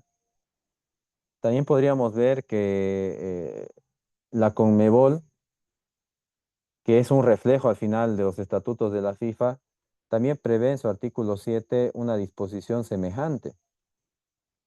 Por ejemplo, el artículo 7 de la Conmebol, en su inciso F, señala como una de las obligaciones de las asociaciones miembro el no acudir a los tribunales ordinarios de justicia, salvo que la FIFA lo autorice o los mismos estatutos de la Conmebol.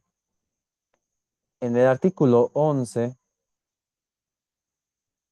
de la Federación Boliviana de Fútbol, que también es un reflejo de los estatutos de la Conmebol y a su vez de la FIFA, establece como uno de los requisitos para ser reconocido por la FBF, en su artículo 11, una declaración de que no acudirá a los tribunales ordinarios para resolver conflictos derivados de la interpretación o aplicación de los estatutos, reglamentos, decisiones de la FIFA, Conmebol y FBF, ¿no? Otra vez, salvo que la Conmebol, salvo que la FIFA, salvo que los mismos estatutos de la FBF lo autoricen, o así lo disponga la legislación nacional vinculante. Por la Federación Boliviana de Fútbol todavía va más allá, porque en su artículo 15, pero en los estatutos del artículo 15, además establece el acudir a los tribunales ordinarios como una condición para su expulsión. Cuando dice que el Congreso de la Federación Boliviana podrá expulsar a un miembro por acudir a los tribunales ordinarios para resolver un conflicto o evitar el cumplimiento de un fallo, ¿no? O sea, imagínense, siempre está esa prohibición de acudir a la jurisdicción ordinaria, es como una especie de directriz, ¿no? Que fijan los límites. Sin embargo, ¿dónde están los límites entre la jurisdicción ordinaria y la jurisdicción deportiva? Como dijimos hace un momento, están en la misma legislación nacional. Por ejemplo, si bien la FIFA, la Conmebol, la FF establece que siempre deben someter los diferentes clubes, asociaciones y miembros de estos entes federativos, siempre deben someter sus disputas a los mismos tribunales del ente federativo o, o al tribunal de arbitraje, hay cuestiones que por efecto de la ley nacional no permitirían acudir a un arbitraje, ¿no? Si nosotros esto lo vinculáramos, por ejemplo, en materia laboral con el artículo 5 de la Ley de Arbitraje y Conciliación Boliviana, podríamos ver que quedan excluidas del arbitraje las controversias en materia laboral, con lo cual aquí está claramente delimitada la frontera. En materia laboral se aplica la jurisdicción ordinaria, salvo, siempre digo esto, salvo que las partes decidan acudir y resolver sus disputas en los tribunales deportivos. ¿Por qué? Porque al final está en ellos también, ¿no? Imaginemos que un entrenador no se le paga y podría acudir a la jurisdicción ordinaria en materia laboral. Sin embargo, decide ir al Tribunal de Resolución de Disputas y por ahí es más efectivo, con lo cual si está en su decisión lo puede hacer.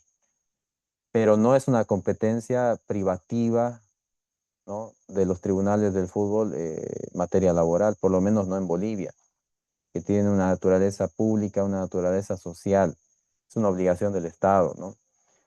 Algunos autores en la materia establecen que en razón de que la FIFA siempre levanta ese muro contra la justicia ordinaria para la FIFA y sus diferentes entes que lo conforman, la FIFA tiene como una especie de complejo de isla, ¿no?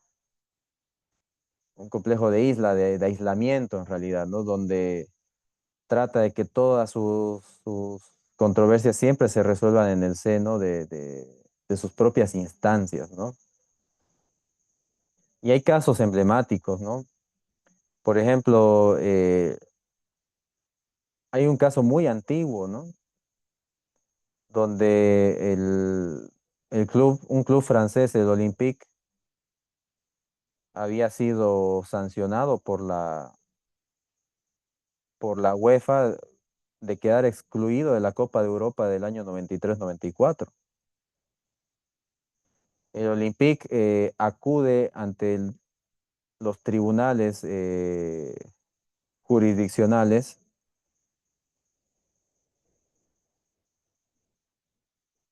y la UEFA amenaza al Olympique de excluirlo de toda competición, pero va más allá.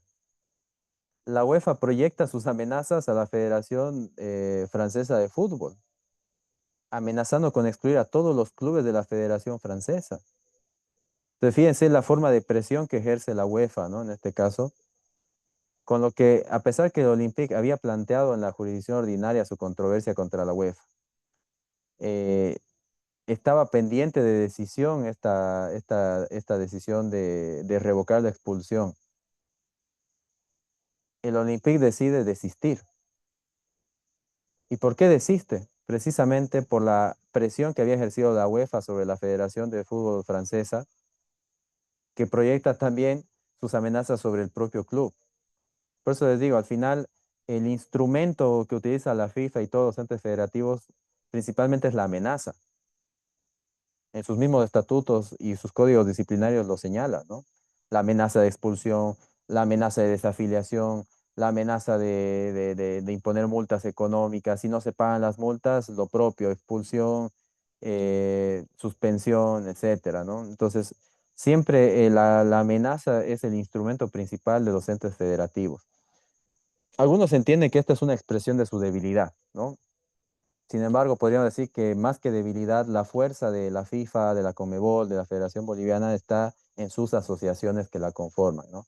Ellos hacen causa común y de alguna manera constituyen organismos de presión, ¿no? Y aquí, por ejemplo, también es emblemático un caso que pasó en la Federación Venezolana de Fútbol, que el año 2005 tuvo sus elecciones. eh, la parte que perdió decide impugnar estas elecciones ante el Tribunal Electoral, fíjense, de Venezuela.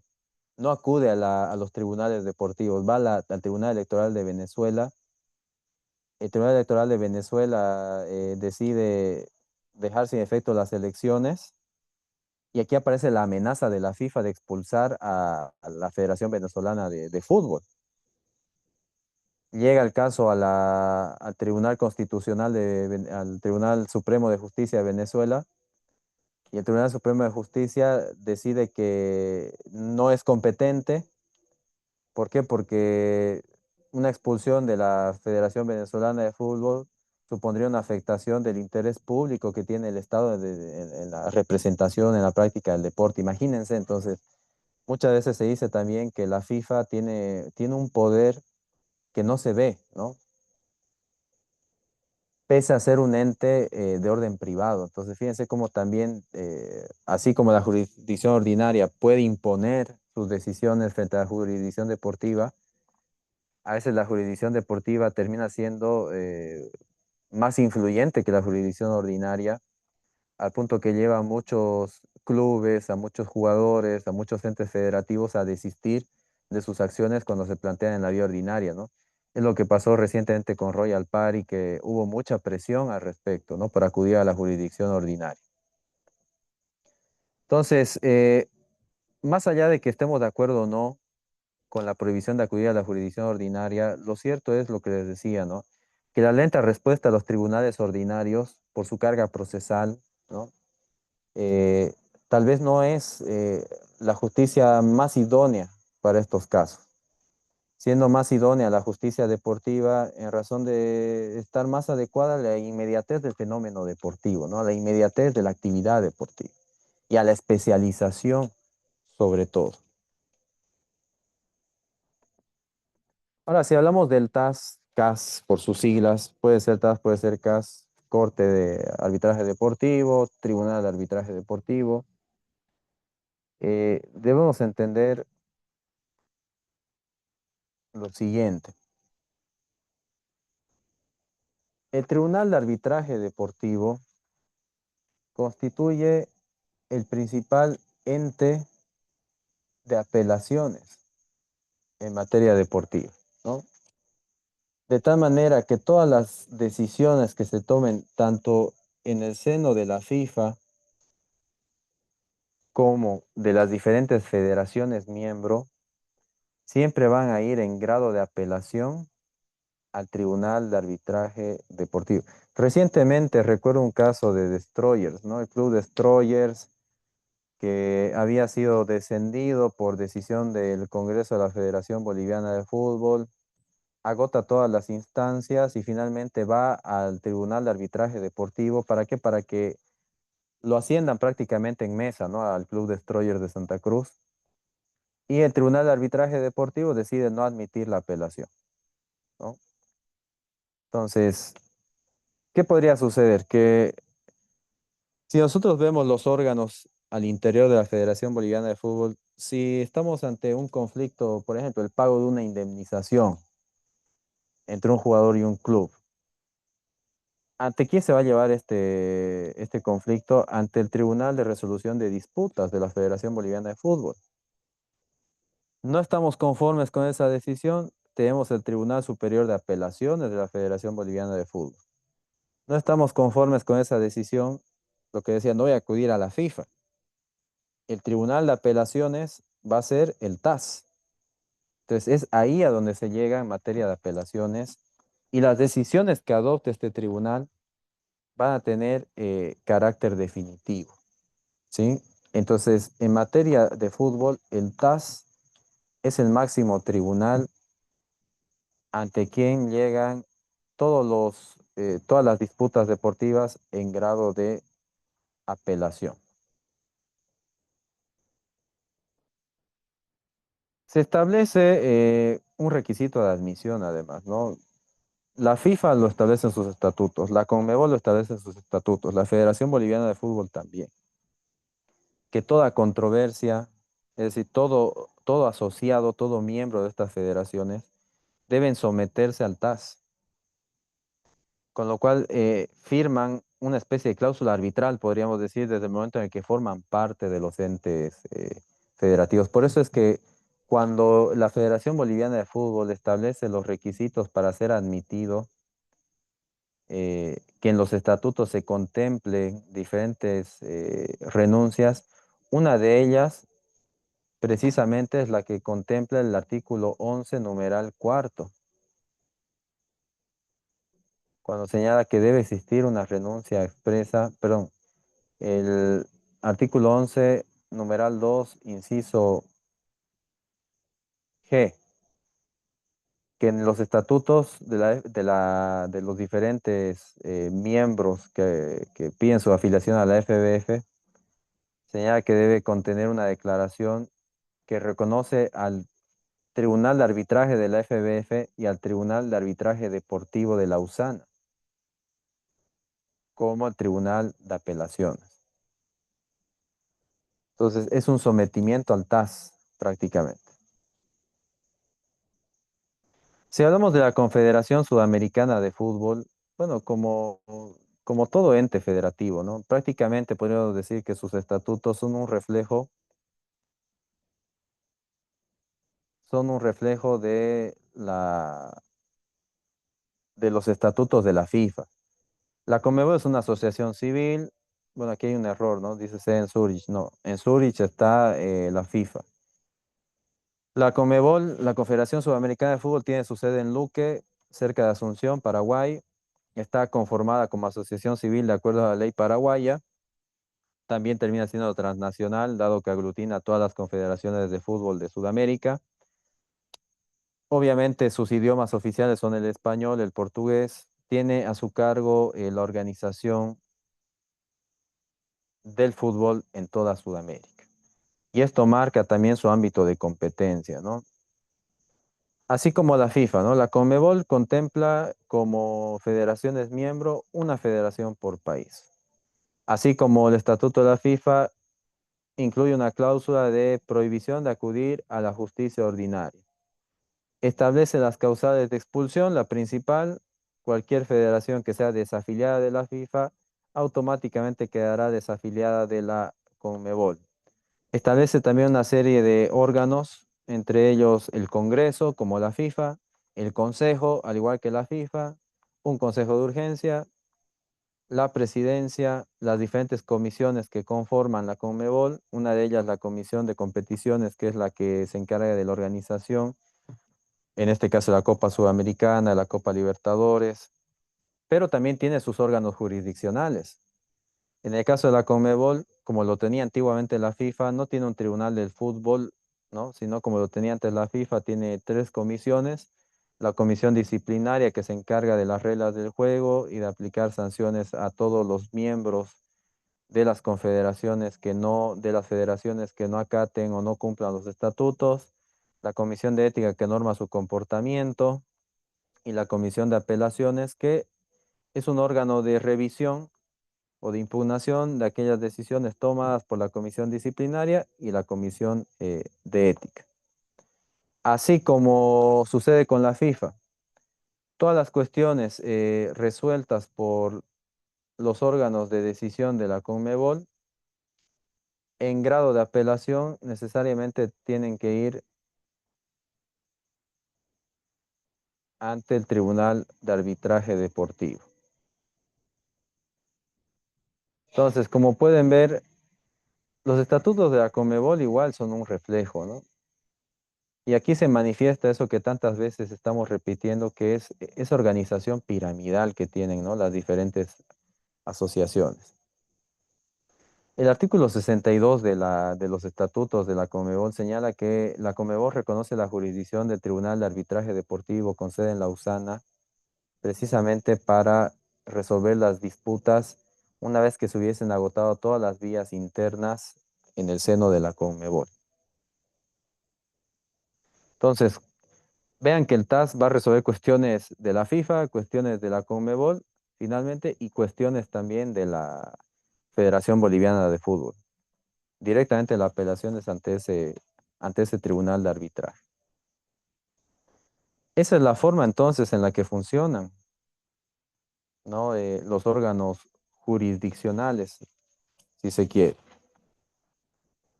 Ahora sí, vamos a abordar un poco más lo que sucede con la Federación Boliviana de Fútbol. Como ya decíamos, también es un reflejo de todo lo anterior. Se adecua a los estatutos de la FIFA, la sede está en la ciudad de Cochabamba, establece también sus condiciones de afiliación, que ya veíamos están principalmente en el artículo 1 de los estatutos, y sus diferentes órganos, ¿no? estableciendo igual como órgano de deliberación principalmente el Congreso. Este Congreso podrá ser ordinario, podrá ser extraordinario. Al Congreso, bueno, el Congreso está conformado por 35 delegados, 16 delegados pertenecen a los 16 clubes a los 16 clubes profesionales, 16 a las asociaciones departamentales, un delegado de futsal, un delegado de fútbol playa, un delegado de la asociación de jugadores, un delegado de la asociación de entrenadores y un delegado de la asociación de árbitros. Ahora, entre sus principales funciones, el Congreso, como el principal órgano deliberativo, primero adopta sus decisiones por los 2/3 de los miembros. eh, Principales funciones o competencias: aprobar los estatutos, modificar los estatutos, elegir a los miembros de las diferentes comisiones, elegir a los miembros de los tribunales. Por ejemplo, eh, es el Congreso el que elige a los miembros del Tribunal de Resolución de Disputas, del Tribunal de Disciplina Deportiva, del Tribunal Superior de Apelaciones, ¿no? También decide la expulsión de miembros, también constituye y elige a los miembros de la Comisión Electoral, que es muy importante, ¿no? Esto, por ejemplo, en Real Santa Cruz lo tuvimos muy bien definido en los estatutos al establecer el plazo con el que debe conformarse la Comisión Electoral, por ejemplo, que tiene que ser un plazo mayor a los 6 meses, ¿no? De la fecha de las elecciones. Y esto es muy importante también para garantizar el proceso democrático, ¿no? Al interior de un ente federativo o en su caso de un club. Ahora, ¿cuáles son los órganos jurisdiccionales, no? Ya decíamos, en la Federación Boliviana de Fútbol principalmente tenemos estos 4 órganos jurisdiccionales. El último se constituyó recién, el Tribunal de Ética. El Tribunal de Disciplina Deportiva principalmente tiene a su cargo toda denuncia acerca de las faltas e infracciones en el ejercicio de la práctica del fútbol, ¿no? En todas las competiciones que organiza la Federación Boliviana de Fútbol. Cuando hablamos del Tribunal de Resolución de Disputas, podríamos decir que este tribunal es el que regula la justicia contractual deportiva, es decir, toda cuestión inherente a contratos necesariamente tiene que pasar por el Tribunal de Resolución de Disputas. Con lo que no voy a decir que es el tribunal más importante, pero digamos que es el tribunal más común, dado que los contratos son los que más mueven al fútbol, ¿no? Son los que tienen una actividad intensa dentro del mundo del fútbol. Cómo se interpretan, todo relacionado al cumplimiento de los pagos, al cumplimiento de los premios, las transferencias de jugadores, ¿no? Los conflictos inherentes a los agentes. Todo lo relacionado con interpretación y aplicación de contratos está a cargo principalmente del Tribunal de Resolución de Disputa. Y del Tribunal de Ética, bueno, el Tribunal de Ética regula el comportamiento de los miembros. No hace mucho vimos que, por ejemplo, el señor Claure fue denunciado, creo que fue por el director técnico de la Federación de la Selección Nacional, ¿no? ¿Por qué? Porque, bueno, supuestamente lo había calumniado, ¿no? Había proferido una serie de dichos que afectaban su honra. Y claro, dentro del código de ética está la prohibición de referirse a otro miembro con ese tipo de calificativos, ¿no? Inclusive se decía que el señor Claure se estaba arriesgando a una sanción de 5 años, ¿no? De prohibición de ejercer cualquier actividad relacionada con el fútbol. Entonces, fíjense cómo son de importantes las diferentes competencias que tienen los tribunales dentro del seno de la Federación Boliviana de Fútbol. Y bueno, toda decisión que adopte el Tribunal de Disciplina, el Tribunal de Resolución de Disputas, el Tribunal de Ética, va a pasar al Tribunal Superior de Apelaciones, ¿no? Que este es el ente impugnativo, podríamos decir, al interior de la Federación Boliviana de Fútbol. Y agotadas estas vías, ¿ante quién acudimos? Ante el Tribunal de Arbitraje Deportivo. Ya lo saben, ese es el máximo tribunal de apelaciones. Y bueno, vamos concluyendo un poco. Podríamos hablar mucho más sobre los contratos deportivos. Ahora voy a tocar solamente algunos temas principales, ¿no? De los contratos deportivos, que la verdad no podemos irnos sin mencionar lo siguiente. Para empezar, ¿qué es un contrato deportivo? Podríamos definir como el acuerdo legal entre deportistas profesionales, claro, porque si fueran aficionados no perciben remuneración, no hay contrato, y una entidad deportiva, pero también puede ser contratos de los entrenadores, ¿no? Porque no se olviden, son los ejecutores inmediatos de la actividad deportiva. Y también pueden verse como contraparte los clubes, asociaciones, federaciones, con lo cual también tienen su propia complejidad. Lo principal de los contratos deportivos es que regulan la relación profesional del deportista. ¿Cuáles son las características? Bueno, algunas de las características para diferenciarlos de otro tipo de contratos es que principalmente son temporales, ¿no? Eh, Desde ya se establece, según el reglamento del Estatuto del Jugador y Transferencias de la FIFA, también lo tiene la FBF, que los contratos no pueden ser superiores a 5 años. Por eso es que siempre, ¿no? Cuando se firma un jugador muy joven, 5 años. Normalmente son 5 años. Estos contratos siempre establecen cláusulas de rescisión automáticas, posibilitan la rescisión o resolución unilateral. Algo que es muy común en los contratos es que establece diferentes bonificaciones, ¿no? Como cláusulas de rendimiento, premios, premios por goles, premios por títulos, premios por cumplimiento de objetivos. Ayer analizábamos el caso del ex entrenador de Bolívar, Luis Orozco, que se le había prometido premios de $10.000 por ser subcampeón, 20.000 por ser campeón en la temporada 98 al 2000, ¿no? Que fue técnico, que no se le había cumplido eso y acudió a la jurisdicción laboral, ¿no? Mal acudido, pero bueno, acudió. Estas son las famosas variables, ¿no? De las que se hablan. Muchas veces se analiza, bueno, va a ganar este jugador X cantidad y en variables esta otra, ¿no? Esas variables son las bonificaciones, ¿no? Los incentivos, que si es Balón de Oro, X cantidad, que si es goleador de la liga, X cantidad. Estas son las bonificaciones.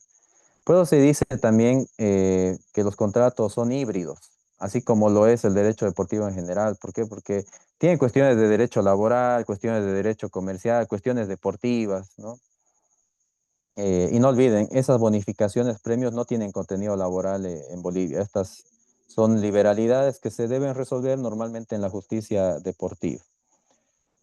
Eh, ¿Cuál es, digamos, el marco normativo que regula a las diferentes eh, transferencias o contratos en todo caso? Tenemos principalmente lo que decía el reglamento de transferencias internacionales de la FIFA y el reglamento de transferencias de la Federación Boliviana de Fútbol que se aplica dentro del territorio nacional. Cuestiones fundamentales, bueno, el estatuto y el reglamento de la FIFA establece, por ejemplo, y esto también el de la Federación Boliviana de Fútbol, que un jugador en una sola temporada máximo puede estar en 3 clubes, debe ser inscrito dentro del periodo de inscripción fijado por cada federación. En el caso boliviano es cada 6 meses, en razón de los torneos apertura, clausura. Eh, las transferencias de la FIFA, bueno, cuentan con un certificado de transferencia internacional que lo expide la asociación anterior y lo comunica a la asociación que recibe al nuevo jugador. Obviamente hablamos que el reglamento, perdón, de la FIFA se aplica solamente para transferencias internacionales. Ahí también debemos comprender su ámbito de aplicación.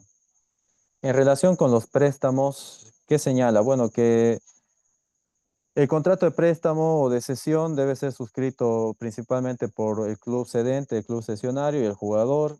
El periodo mínimo es aquel que abarca entre 2 periodos de inscripción o registro, el máximo de un año que puede ser ampliado por un periodo similar. Se establece también en este reglamento la prohibición de un subpréstamo, es decir, que el club cesionario, el que recibe al jugador, no puede a su vez prestarlo a otro club o venderlo a otro club. Se establece también que con motivo del préstamo de un club a otro se suspenden las obligaciones del club cedente con el jugador, salvo que exista un acuerdo diverso. Por ejemplo, es muy común cuando se cede a un jugador, imaginemos el caso del jugador Anthony, el brasileño, ¿no? que este jugador pertenece al Manchester United, es prestado al Real Betis Balompié de España y se establece en una cláusula. Lo normal sería que el Manchester United suspende todas sus obligaciones con este jugador mientras está en préstamo en el Real Betis, pero puede haber una cláusula, normalmente se llama cláusula de cesión con obligación de pago, donde si bien se lo cede al Real Betis, no se aplica la suspensión de obligaciones por el Manchester, dado que el Manchester asume el pago de su sueldo, ¿no? Y se lo dividen. Imagínense, estas son cuestiones bien contractuales, ¿no? Donde, por ejemplo, el Manchester, que es el club propietario, puede seguir pagándole el salario al jugador mientras esté en préstamo, pero el Real Betis, que es el club cesionario, le paga las bonificaciones. Por ejemplo, si ganaba la Conference League, bueno, esas bonificaciones no las paga el Manchester, las paga el Real Betis, dado que es el club que se beneficia con la actuación del jugador durante estos 6 meses, ¿no? Entonces, ese tipo de cuestiones se pueden establecer como cláusulas dentro de los contratos y esto está esto es muy importante en materia de estrategias, ¿no? Atendiendo a la denominación de nuestro curso. Se establece el derecho de retornar al club anterior cuando finalice la relación contractual. También se establece que cuando un jugador vaya con alguna sanción impuesta, por ejemplo, la AFA le impone una sanción a un jugador argentino de suspensión de 4 partidos y este jugador es comprado por un club de la Federación Boliviana de Fútbol. ¿Quién ejecuta la sanción? Según este reglamento, la Federación Boliviana de Fútbol, ¿no? Esto pasó, por ejemplo, también, aunque con otros matices, cuando se sanciona a Luis Suárez en el Mundial del 2014 y cuando llega a la Liga Española tiene que cumplir la sanción, ¿no? Durante unos meses solamente podía jugar partidos amistosos, ¿no? No podía jugar durante un tiempo competiciones oficiales. Luego, cuando hablamos del reglamento de transferencia y habilitación de la Federación Boliviana de Fútbol, se establecen prácticamente las mismas condiciones del reglamento de la FIFA, pero vamos a analizar solamente las principales, ¿no? Para empezar, la FIFA tiene un sistema, el TMS, para el registro de jugadores, se le asigna una idea a cada jugador. En el caso de Bolivia está el sistema COMET, que es de registro de jugadores. Un jugador que no esté registrado en este sistema no puede jugar. Si juega, es causal de nulidad y se establecen sanciones para el club como la prohibición de inscribir jugadores, ¿no? Y otro tipo de medidas. Se establece la posibilidad de rescindir unilateralmente los contratos. Por ejemplo, en el caso de los clubes con los jugadores, si se constata que este jugador ha perdido condiciones físicas o se lo ha encontrado en situaciones de embriaguez, por ejemplo, se le puede hacer una amonestación escrita y de alguna manera se podría acudir también al Tribunal de Resolución de Disputas. ¿Para qué? Para que éste interprete la causa de rescisión unilateral y la aplique, ¿no? ¿Por qué? Porque son cuestiones contractuales. También es una causa de rescisión unilateral por parte del jugador que no exista, bueno, 2 salarios consecutivos en mora.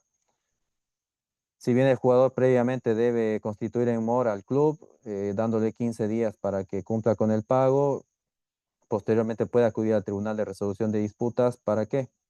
Para que éste aplique la sanción correspondiente, declarando la rescisión unilateral y en su caso la obligación de indemnizar, ¿no? Del club hacia el jugador.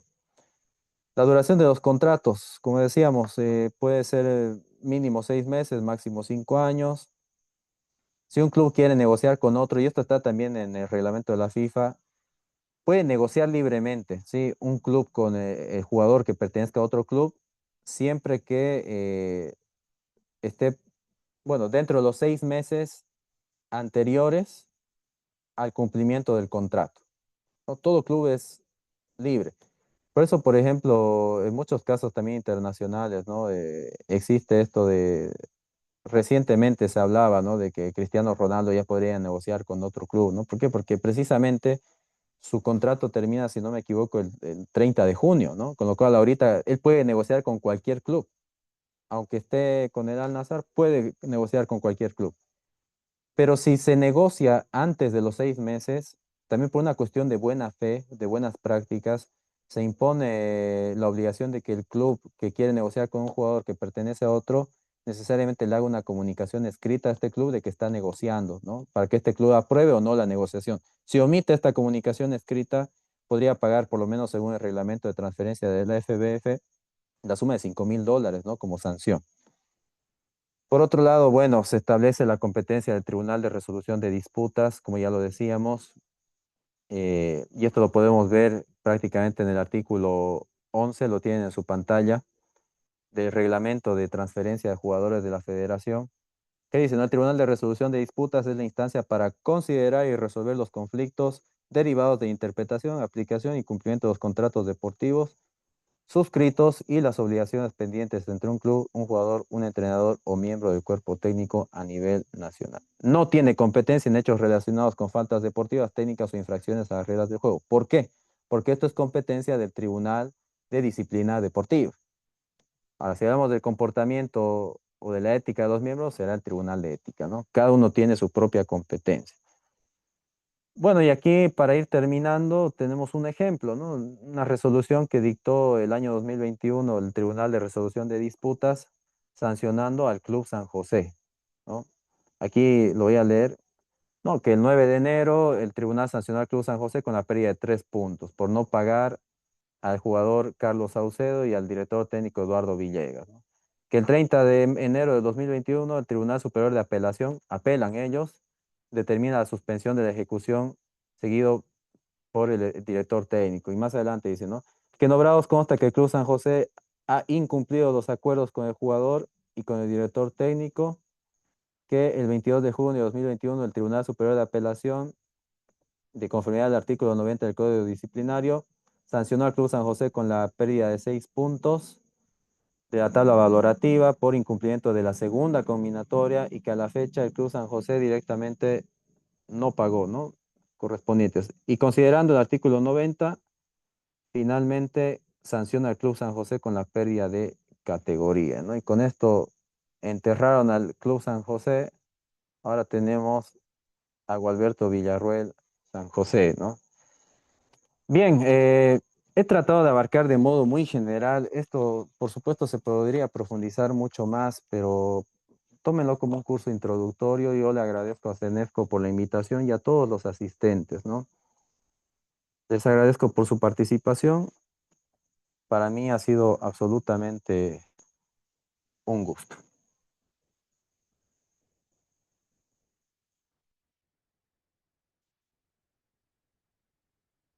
Doctor, buenas noches. Buenas noches. A ver, quisiera conocer una opinión o un comentario suyo en relación a la participación del derecho penal, en este caso, en lo último que concierne a Bolivia, con el caso de Miguelito Terceros. Él, estando en cancha, aparentemente habría incumplido, o sea, habría cometido una infracción, una norma deportiva, discriminación.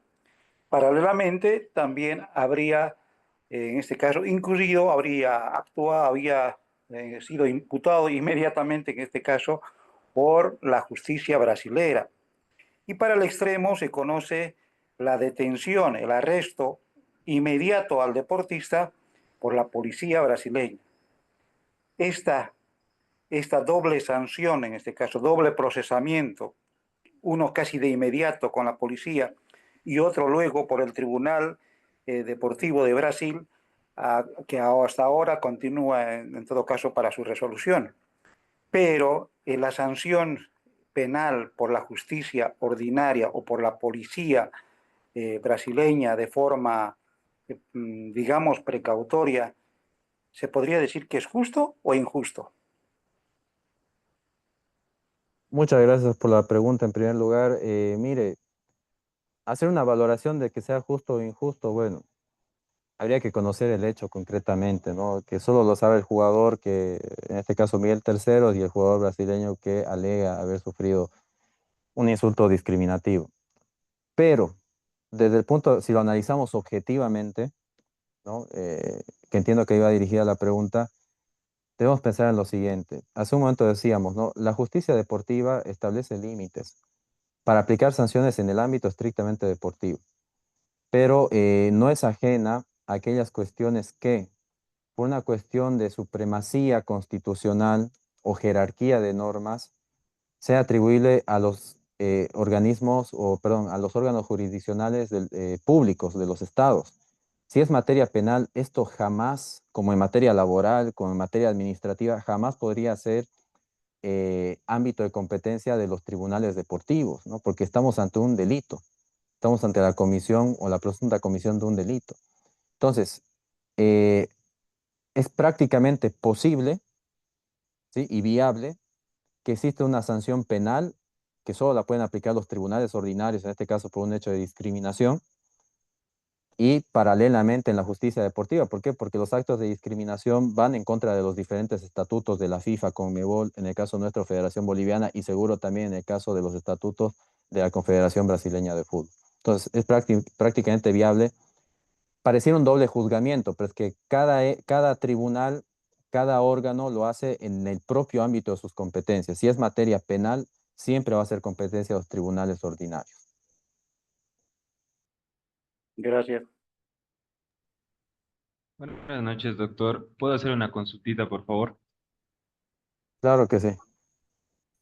Perfecto, muchas gracias. Bueno, bueno, digamos en materia civil, en materia laboral, etcétera, en todas las ramas del derecho, bueno, si uno quiere estar en ese ámbito, ¿no? Entra al juzgado, yo qué sé, a salas civiles, etcétera, etcétera. Pero en caso del derecho deportivo, ¿cómo uno puede, digamos, empezar para vaya a estar en esta rama, ahondar en este ámbito y cada vez más adentrarse, por favor?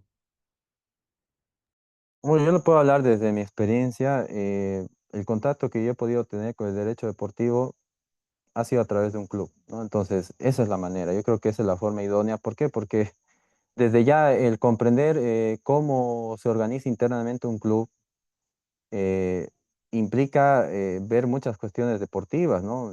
Por ejemplo, sobre la representación del club frente al Congreso de la Federación Boliviana de Fútbol, ¿no? Como delegado, por ejemplo, ¿no? Del club. Sobre la gobernanza interior del club. En el caso mío, es lo que me tocó fue asesorar en cómo se aplicaban los estatutos, reglamentos y prácticamente hacer todo el trabajo de readecuar esos estatutos y traer al club a la modernidad, ¿no? Pero también se puede incursionar en otros ámbitos, no estrictamente vinculados a un club, como puede ser como agente deportivo, ¿no? Resolviendo disputas contractuales entre clubes, jugadores. Pero yo, por lo menos desde lo que pude ver, es en contacto con los clubes, ¿no? Es, creo yo, una puerta fundamental de entrada a este ámbito. Bien, voy a responder aquí algunas dudas que me han dejado en los comentarios. Aquí dice, en la resolución de un conflicto emergente de un contrato laboral entre un club y el futbolista, ¿qué jurisdicción le conviene al club o al jugador? ¿La esfera ordinaria o la jurisdicción deportiva? Lo que les decía, la jurisdicción laboral, ordinaria, laboral en este caso, es absolutamente competente para la cuestión inherente a los beneficios sociales, salvando, claro está, aquellas cuestiones relacionadas con las bonificaciones que no forman parte de la cuestión laboral, como les explicaba, por un decreto supremo, y que pertenecen a actos de liberalidad que sí pueden ser resueltos en la justicia deportiva. Sin embargo, si un jugador, si un entrenador decide resolver absolutamente todo el conflicto, incluyendo lo laboral, por supuesto que es lo fundamental en el contrato deportivo, dentro de los tribunales deportivos, lo puede hacer. Y muchas veces también es lo más idóneo. ¿Por qué? Porque, como ven, hay mecanismos de presión, es decir, la desafiliación, la prohibición de inscribir jugadores. Es decir, al final son formas de presión que el club, por pertenecer a este ente federativo, finalmente puede llegar a cumplirlas y ser más idóneo, digamos, para sus intereses. Siempre va a estar en la persona. Puede acudir a ambas, es decir, puede elegir entre una o puede elegir entre otra. Y bueno, con eso termino mi participación. Agradezco nuevamente a Cenefco, les agradezco a ustedes y que tengan todos muy buenas noches.